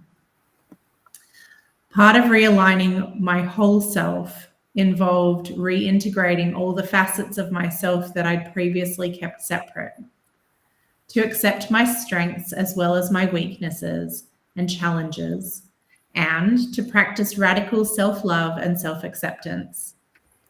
I had to believe that I was already enough, exactly as I was, not waiting until I was something else. To stop seeking external validation while denying myself the internal validation that had the power to create a truly epic self-transformation. The other part of realigning with my whole self was accepting what wasn't working, dismantling the unsustainable, and having the courage to let go.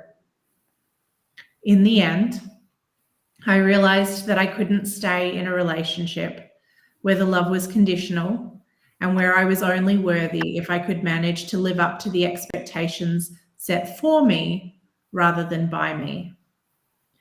It was no longer an option to twist myself out of shape in order to fit someone else's template of who I should be, because the bittersweet truth is that I can only be me.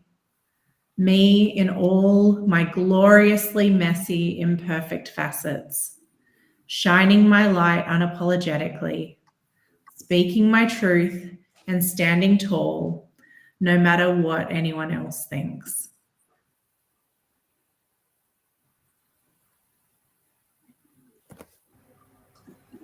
Wow, that's beautiful. I, for one, love your beautiful mess. So I'm just going to say that. And all of your imperfections. I love you just the way you are.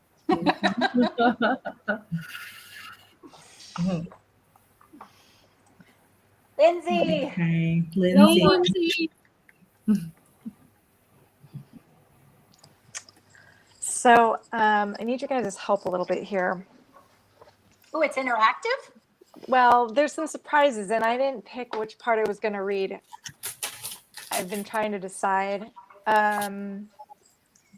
For the watchers at home, or anybody here that hasn't read my chapters, there's some surprises. It kind of opens with a bang. And there may or may not be a surprising plot twist. So I'm hesitant to give too much away. But that said, today feels like a big day where I've been looking forward to exposing this truth. So my chapter is about conversation that I had where I shared a secret that I had been hiding for almost 20 years. A very important person in my life affected the trajectory of who I would become. And I kept it all very, very tight and close to the chest for a variety of reasons, which I touch on briefly in my short chapter. And over the last few years, the impulse to get out from underneath this secret that's been weighing me down has been building and growing. And ironically enough, the culture has been supporting that, the world events. So I've been kind of just debating, like, do I go there? Do I just like read the message at the end? If you guys have any thoughts. Otherwise, I thought maybe I would just read the part at the end where I'm kind of delivering the why we need to share. I'm just riveted. Lindsay. All right, well, I'll read the end part, and reader, you can decide.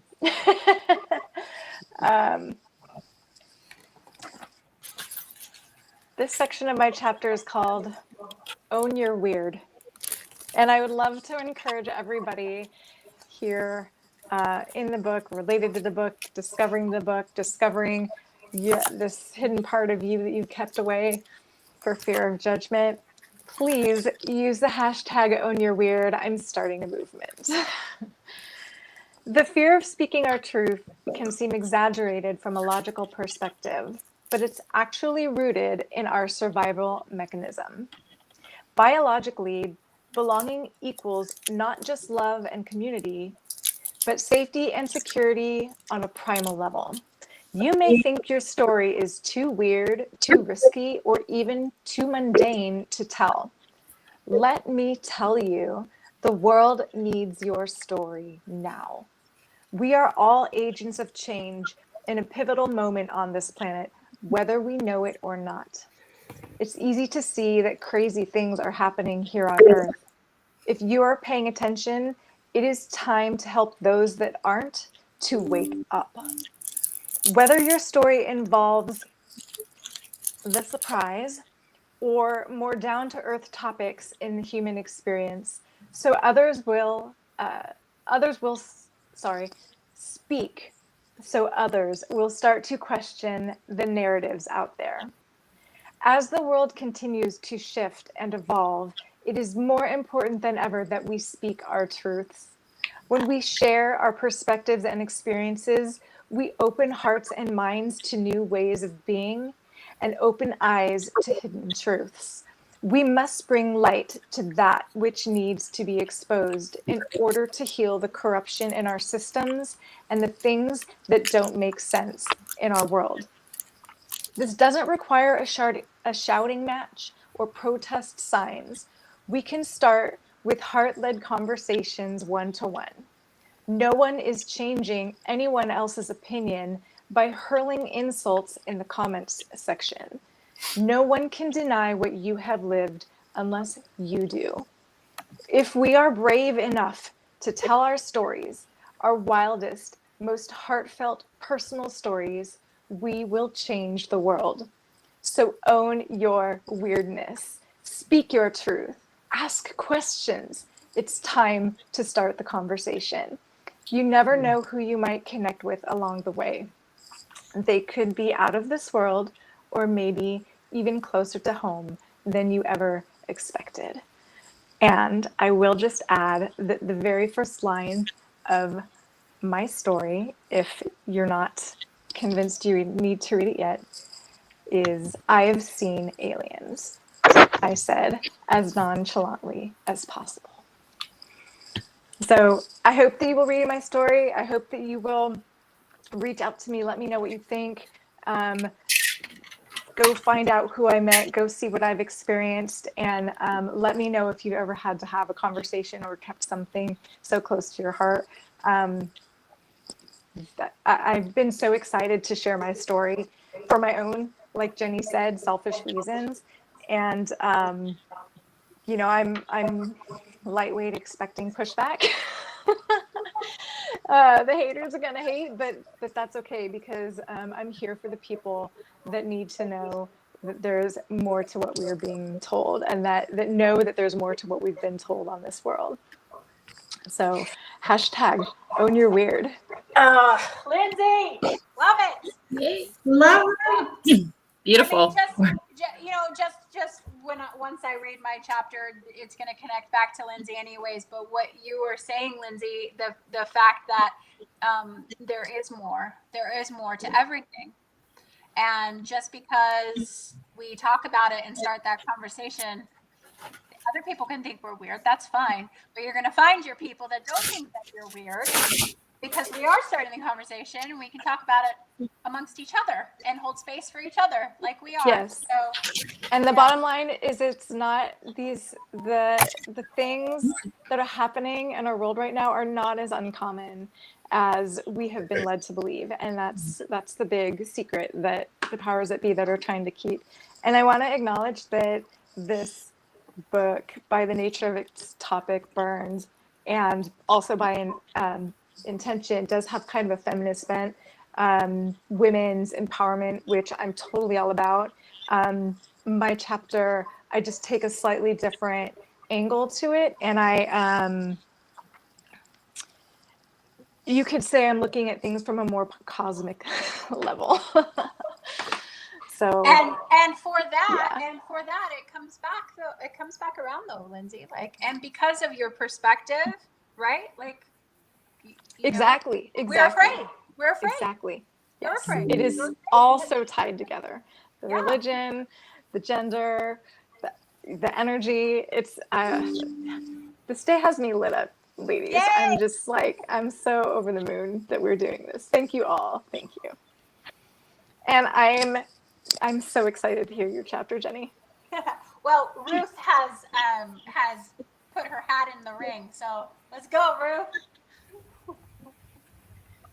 Okay, well, thank you.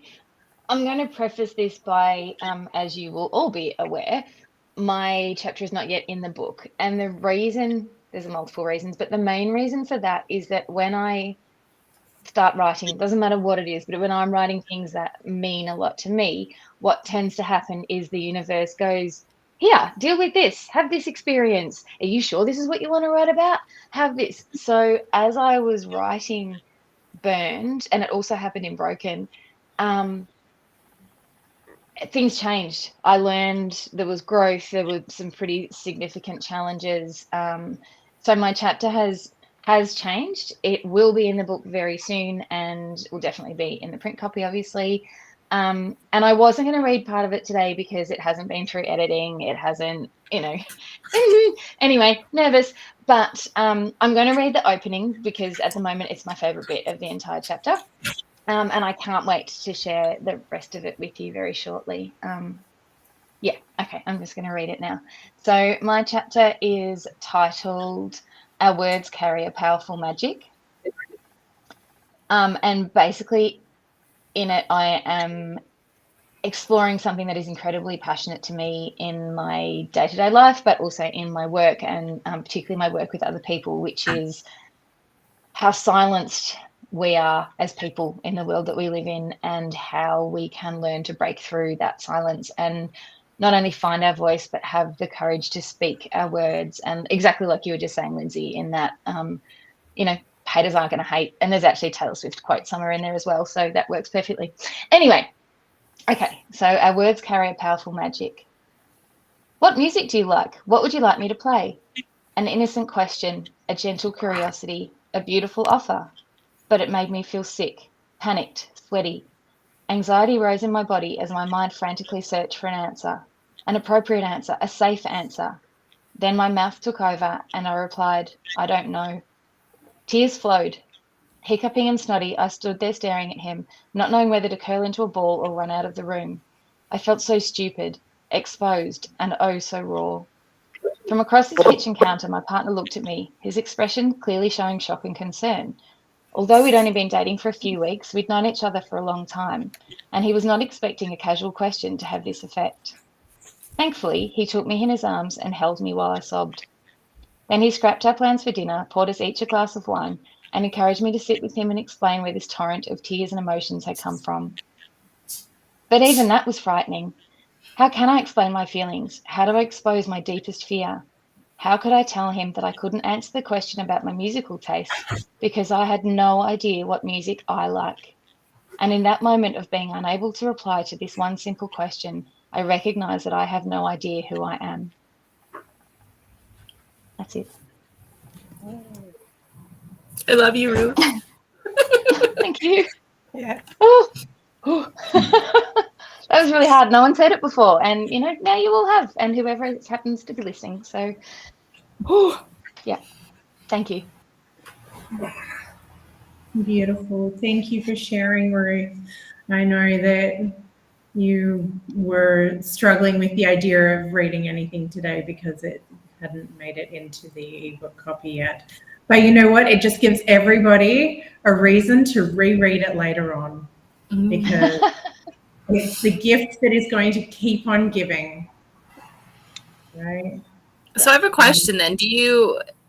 Will you update like the e-copy too? So then people, like when they update their Kindle, then they'll have the full. Yeah, so normally as part of the process anyway, invariably someone will find like spelling errors or like where something has gone wrong in formatting or something. So we always make some minor adjustments and then re-upload a newer version of the manuscript for the ebook copy, because it's also one of the reasons that we do the ebook before the paperback, because we iron out all of the issues before it goes to print, because you can't really, unless you reprint and redo the whole process, you can't just change what's in a print book the way that you can in an ebook. So we already have uploaded one set of revisions, which included my chapter, which you guys will have heard today, but I know was probably not in the version that Kelly read last night. So that one, depending on your Kindle app or whatever, if you've got automatic updates enabled on your thing, it will automatically download the updates and do that. But it can take, like after we upload a revision on the ebook, it can take, I think Amazon says it can take 72 hours. So the version that I've got on my Kindle still doesn't contain my chapter yet. So you'll will just have to wait for that. That's a surprise for you guys for over the weekend. Okay. But yeah, so Ruth will be in there, and two of our other Aussie authors have had some health issues. Teresa's been in hospital recently, having another surgery on her leg, and Helen has had her own things that she's been working through as well. So their chapters didn't quite make it through for today's launch, but we are still working with them to get those chapters in ready for the paperback. So, maybe there's something shout going out on in Australia. What was that? I said maybe there's something going on in Australia. Who knows? Maybe it's this shift from Pluto from Capricorn into Aquarius. Maybe that's like affecting Australia a little bit more than it is everybody else. Who knows? Maybe. But yeah, so shout out to Helen and Teresa. We see you guys and we love you guys. And we know that when your stories do come through, that they will be extremely.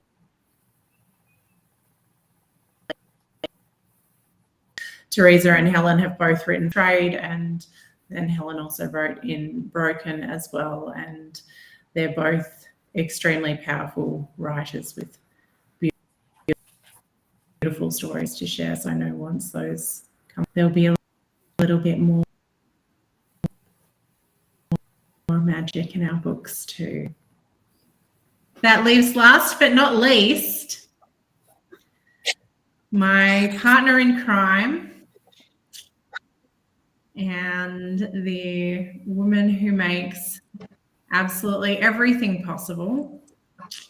But before Jenny starts, we've just had a comment come through from somebody who is following along at home, a Carolyn Weeks, who says that as an empath that didn't know how to have boundaries, she felt exactly what Ruth expressed. She was so programmed to like whatever someone else liked, to keep the peace, the happy vibe, not rock the boat, etc. Yeah, Ruth, we see you. Thank you, Carolyn, for sharing that with us as well. Then on that note, it's time for Jenny to share her chapter and her magic, her experience. It's one thing to actually write it, right? Like you go through this process of needing to write it, and then you're thinking, oh my gosh, I'm going to publish this, and then other people that I don't know are going to read this, and right. And then like to actually read it, you know, I didn't have no problem reading Jennifer's. That was fine. I was able to read Jennifer's, no problem. But now I'm sitting here like, oh my gosh, like I need to take some deep breaths. Yeah, because kind of like what Lindsay said, like actually, it's one thing to keep this to yourself, right? And Ruth, like you just said, it's one thing to keep this to yourself, like, and it's your kind of your secret. It hasn't been shared with anyone. But this is so new to me, you guys. Like, I'm literally like, this is happening. I feel like I'm literally just blurting it out. Like this just happened. I'm just blurting it out. And like, I don't know if that's a good thing or a bad thing or what. I don't really know. You got this, Jenny. I think you need to take a leaf out of Carolyn's book. Just don't overthink it. Just do it. Well, yeah. I definitely didn't overthink it when I started writing it, but I have been overthinking it this entire call. Like, okay, can I get out of this? No, but I won't. But I won't. So, all right. So here we go. Yep. I see this. Okay. So, all right. If you can imagine gradually submerging yourself into the most perfect water, its temperature so balanced it feels like an extension of yourself, then you'll understand the calm, gentle, and serene sensation in my body. I remember feeling, but I do not remember thinking, as I opened my notebook and began to write. The guides keep guiding you, the message began. I remember the aching of my hand from the volume of words flowing through me and pouring onto the paper. And I remember continuing to feel in my heart. I continued to feel my heart race in my chest, but without the panic I'd been experiencing up until this point. When my pen finally came to a stop, a message about my life's mission stretched across 2 pages in my notebook. This message had a clear and powerful purpose: to guide me toward acknowledging and wholeheartedly embracing my spiritual gifts. It was also an urgent call to action for me to share this story with and for other women who might be on a similar journey. Women who are seeking the courage to accept and embrace their own magic, truth, and spiritual abilities. The message was signed XOXOXOJ, a loving reminder of the divine guidance that had just channeled through me. This incredible experience didn't stop there, however, as my guides were not finished communicating through me. I remained in a state of pure feeling without conscious thought, with an overwhelming sense of comfort and protection that wrapped around me as I began talking to Tracy. She quickly realized that I wasn't me speaking. and that my guides were now channeling their message through me directly to her. They told her that my heart rate remained high, but they were actively working to calm me down. Then they proceeded to tell her to write down the following for me. Jenny, you've been afraid to ever mention that you have the ability to channel. You see all of these people on Facebook speaking about being a channel, but you actually are. Transmission complete.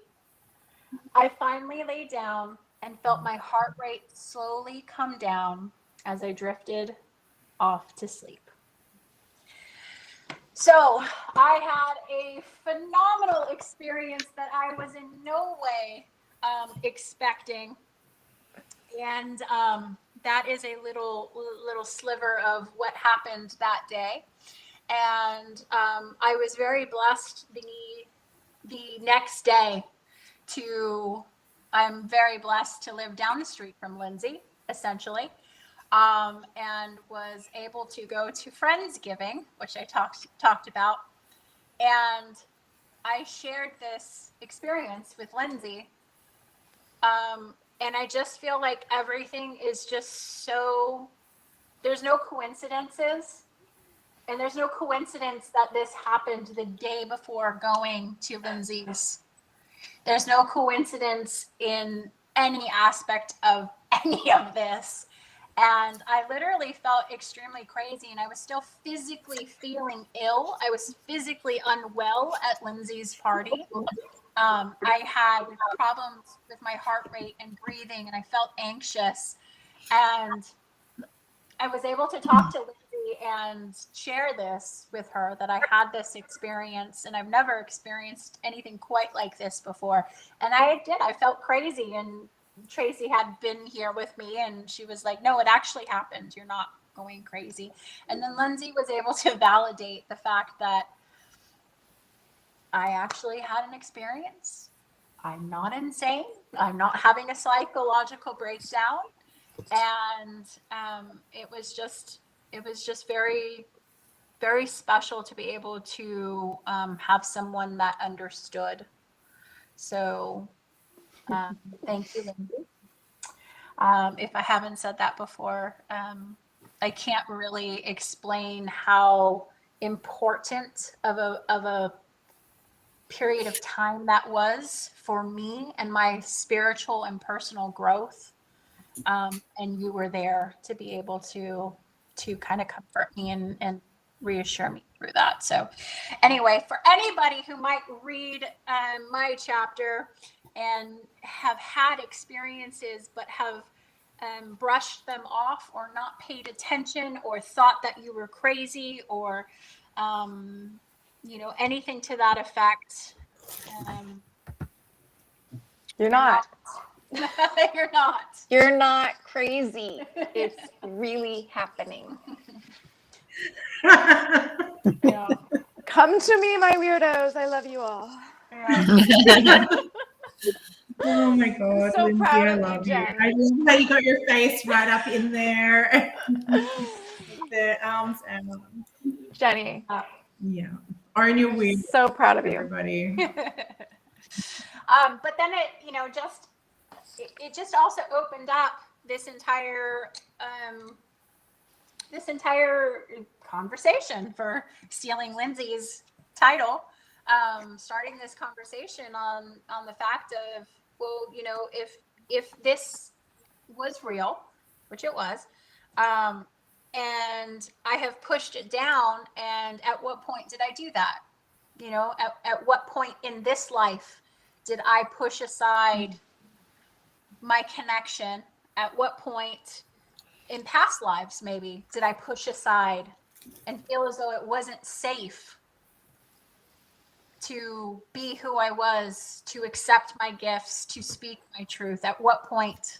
And to echo Kelly, like, that's not happening anymore. So, ladies, I love each one of you. I love whoever's not here too. I love them as well. I wish they were here, but thank you all for sharing. Thank you all for being vulnerable, putting yourself out there. I love you all. And on that note, we are just going to celebrate some of the incredible achievements that have come out of each and every one of you sharing your story and showing up and being here. So for those of you watching, if you have already got your copy of Burned, you know, we would love to hear your thoughts. We would love for you to leave us a review on Amazon and let us know how what we've shared here today on the launch party, how what you have read in the book has resonated or touched you. And for those of you who have not yet got the book, yes, who are really vibing with everything everybody is saying, the link is right there. You can go to Amazon mybook.to/burned WWS. The capitalization is really important. You can go and grab your copy for 99 cents or 99 pence, or it depends what part of the world you're in. Basically, it's less than $1. And support our authors, share with their thoughts and your reactions to their beautiful words, but also, you know, take some of their words of wisdom for yourself and, you know, integrate their journeys into your own and allow it to unlock something within you. So in celebration of that, we have achieved some incredible results. Number 1 new release in Women Authors Literary Criticism. We have also been number 1 in Women Writers Social Sciences ebooks, bestsellers in Witchcraft, Religion and Spirituality. We've hit release in France. Yeah. We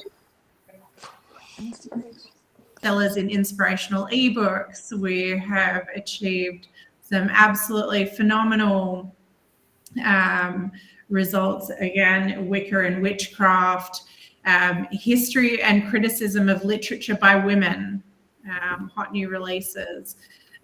More religion, witchcraft and spirituality, women writers and women writing, other religion and spirituality practices, you know, and all of these are globally across the world. You know, we've hit number 1 categories in Germany, France, Australia, the US, Canada, and I believe we were getting very close in the UK. Something like, I think we were at about number 7 last time I looked. So this book is a beautiful, important book that, you know, is making waves, and, you know, the reviews that we've seen coming in are just absolutely beautiful. And, you know, it's so inspiring to see the words that each and every one of you who have read the book so far, who have taken the time to, you know, share with us what has resonated for you, to really, you know, lean in to what we have to share.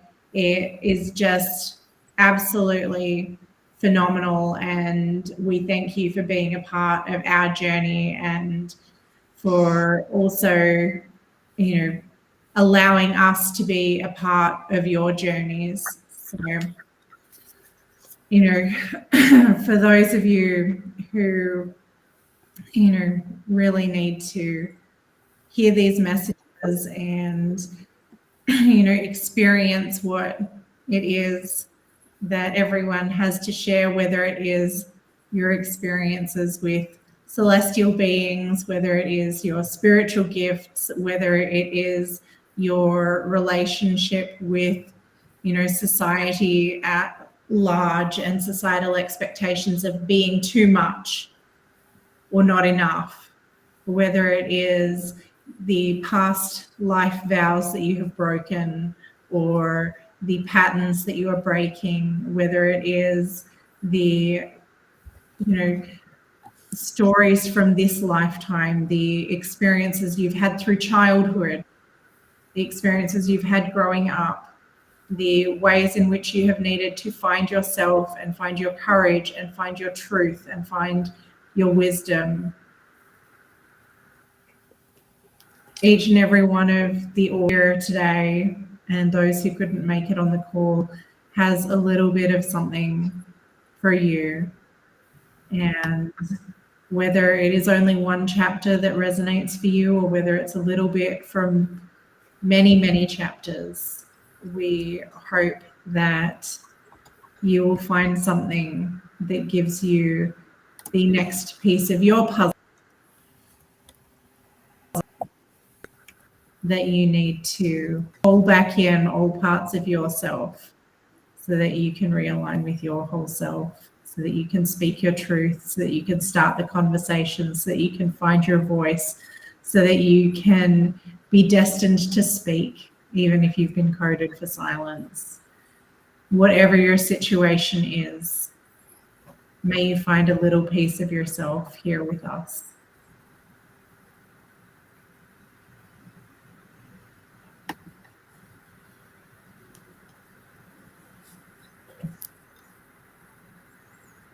And on that note, does anybody have any other words, anything else that they would like to share with the collective here? Yeah, I can't remember where I heard it or read it, right? Because we were talking about the witch wound, even though Jenny made sure that the title, word wasn't on the cover. But, and then there's like the t-shirts and whatever that's like, oh, like we're the granddaughters of the witches, they didn't burn and stuff like that. And then one thing that hit me really impactfully though, it was they didn't burn witches, they burned people. Mm-hmm. They ruined people's lives and they murdered people. There weren't witches. It was all about gain and power. Yeah, absolutely.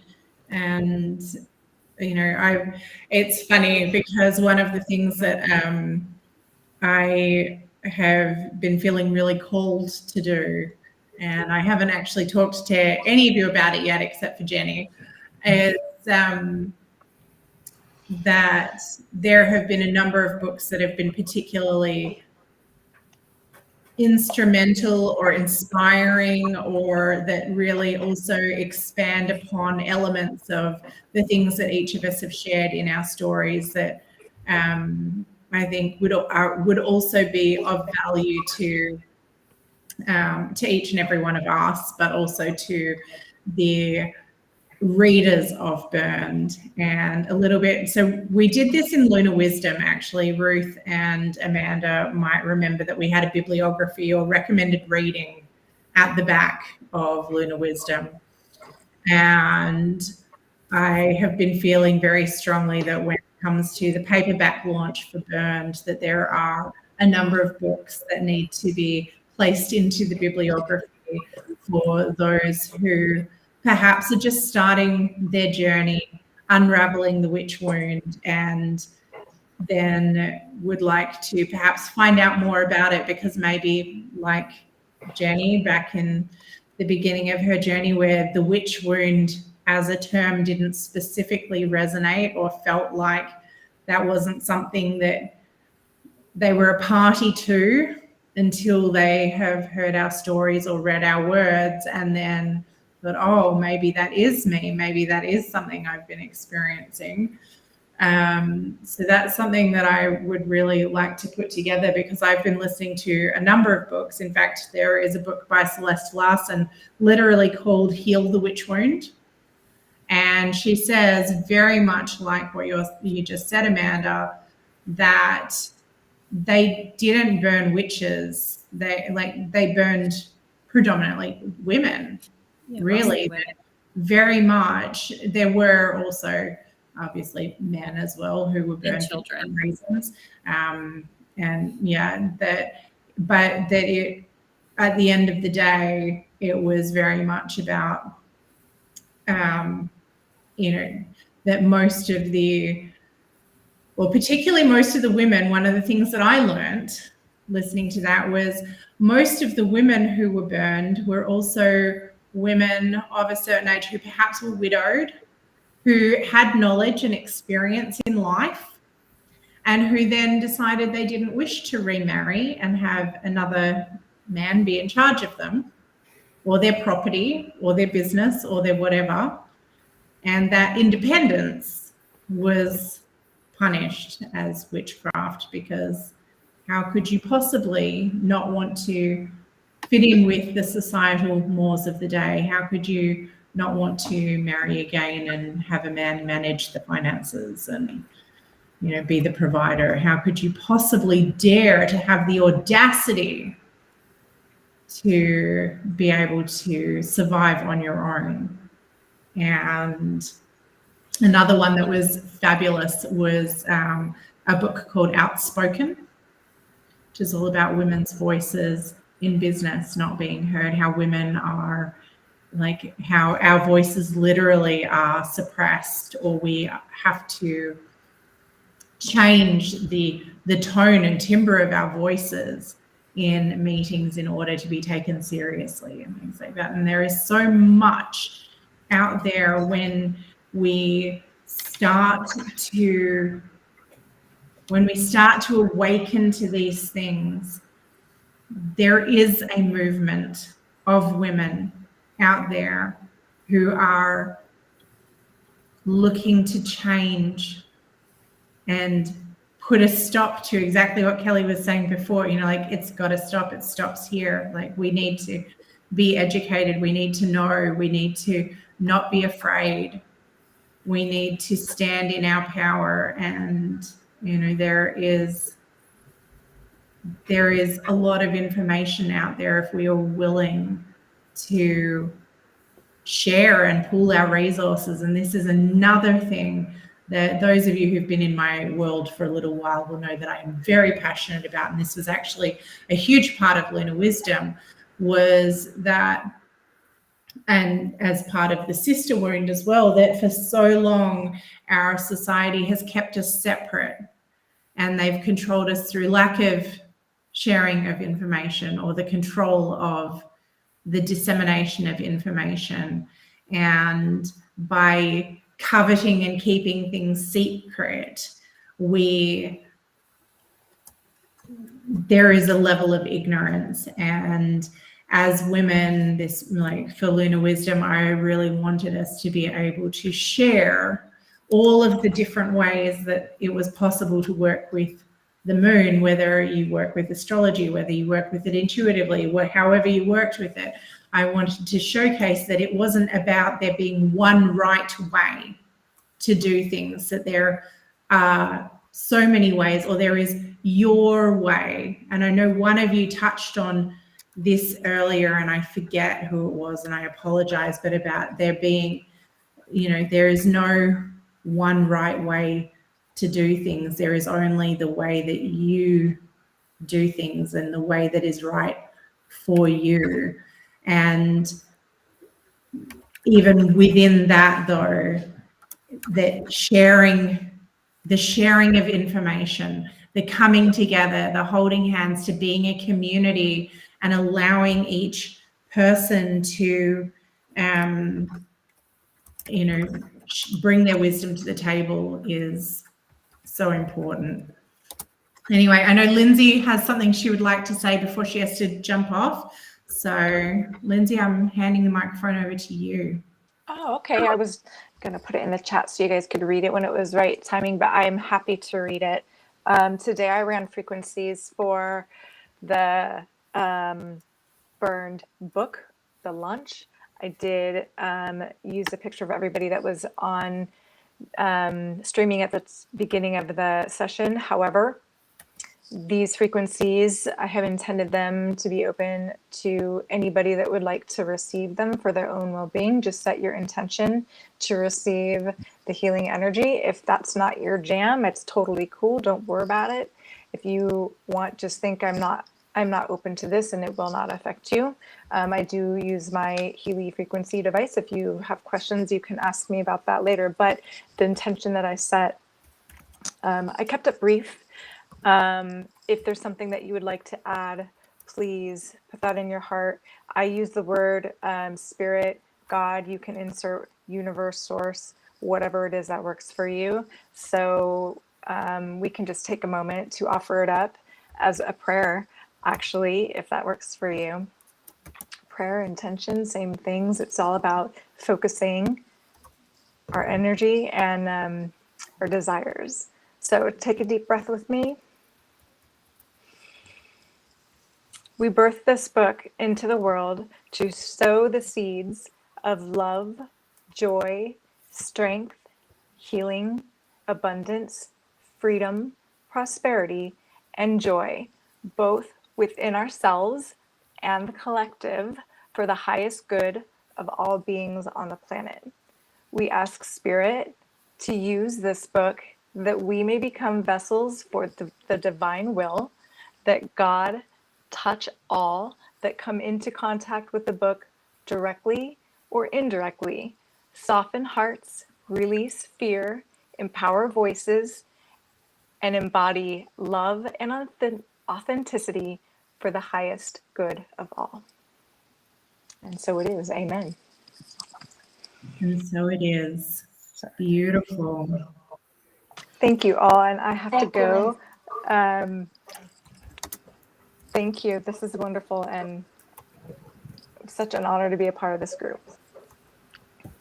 Well, on that note, I just want to share a last message that was shared by one of the girls in our Women Writing Intentionally collective group, who suggested that maybe we hold a Zoom session to see if we can remember how we were once all in the same place in a past life.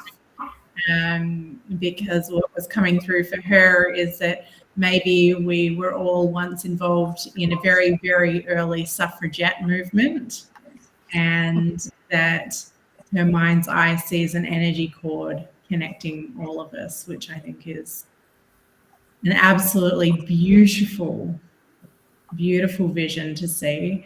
And I have no doubt, because there are those of you that that we have been connected with for a while, and I very strongly believe in soul family and the people that we meet, that sometimes there are those connections that you just know instantly, that you can't explain why, but you know that you have spent lifetimes with these people before, because you just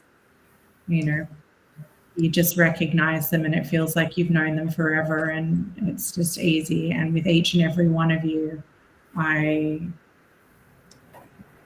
like Jenny said before, I adore each and every one of you. I love that you're here. I love that you said yes. I love that we've gotten to walk this path together. I look forward to continuing walking the path of the wounded women, just because the book is ready and it's released and it's out in the world now. As Jenny mentioned before, we've still got a paperback launch to go. We've still got audiobooks to go. We are going to be walking this path together for a little bit longer, ladies. And, thank you for being here. Thank you. Thank you so much. I'm looking forward to reading all the amazing stories. I got such a nice preview here, really, really, really honored to be a part of this amazing group. So thank you. Thank you so much. And she just wanted to say hi really quick. Hi, my name is Ellen. I like mangoes. I love mangoes too. Hi, Ella. I have a cat named Mango. She really wants a cat. Oh. He's orange. Let me see if I can find him.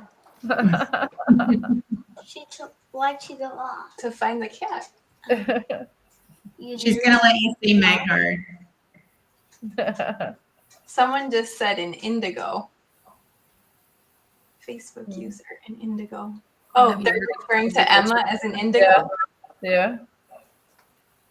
Yeah. Yeah, so Emma, you'll have to write with Mommy next time.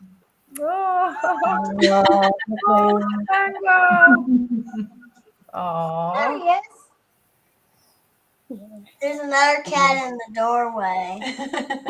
I have lots of cats. Yeah. That one's Maple. That won't be at her house.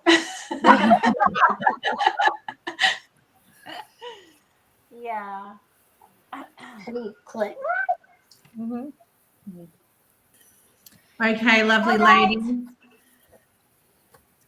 Thank you for being here. Thank you to everybody who tuned in. It has been an absolute pleasure to share a little bit about our books. We have loved all of the comments that you guys have made and commented along the way. Thank you for being with us here tonight. And thank you for sharing and celebrating. Thank you for supporting our book. And, you know, please feel free, you know, reach out, contact the authors that you are connected with. So many of our lovely ladies have incredible launch list bonuses. If you have purchased a copy of Burned and you would like to reach out and get in contact with some of our authors to claim the incredible offers that they have as a thank you for purchasing a copy of Burned, by all means, stalk our authors on Facebook, not in real life. Please don't stalk them in real life. Stalk them on Facebook, stalk them on socials, check out their link trees. All of their link trees are actually in the book. So you can go to their link tree and find out what their launch list bonuses were, or find out how to connect with them on their websites and redeem those bonuses as a special thank you for purchasing a copy of Burned. So Congratulations again, ladies. Thank you, and to you. okay. Good night. Bye. Bye. Bye bye. Goodbye.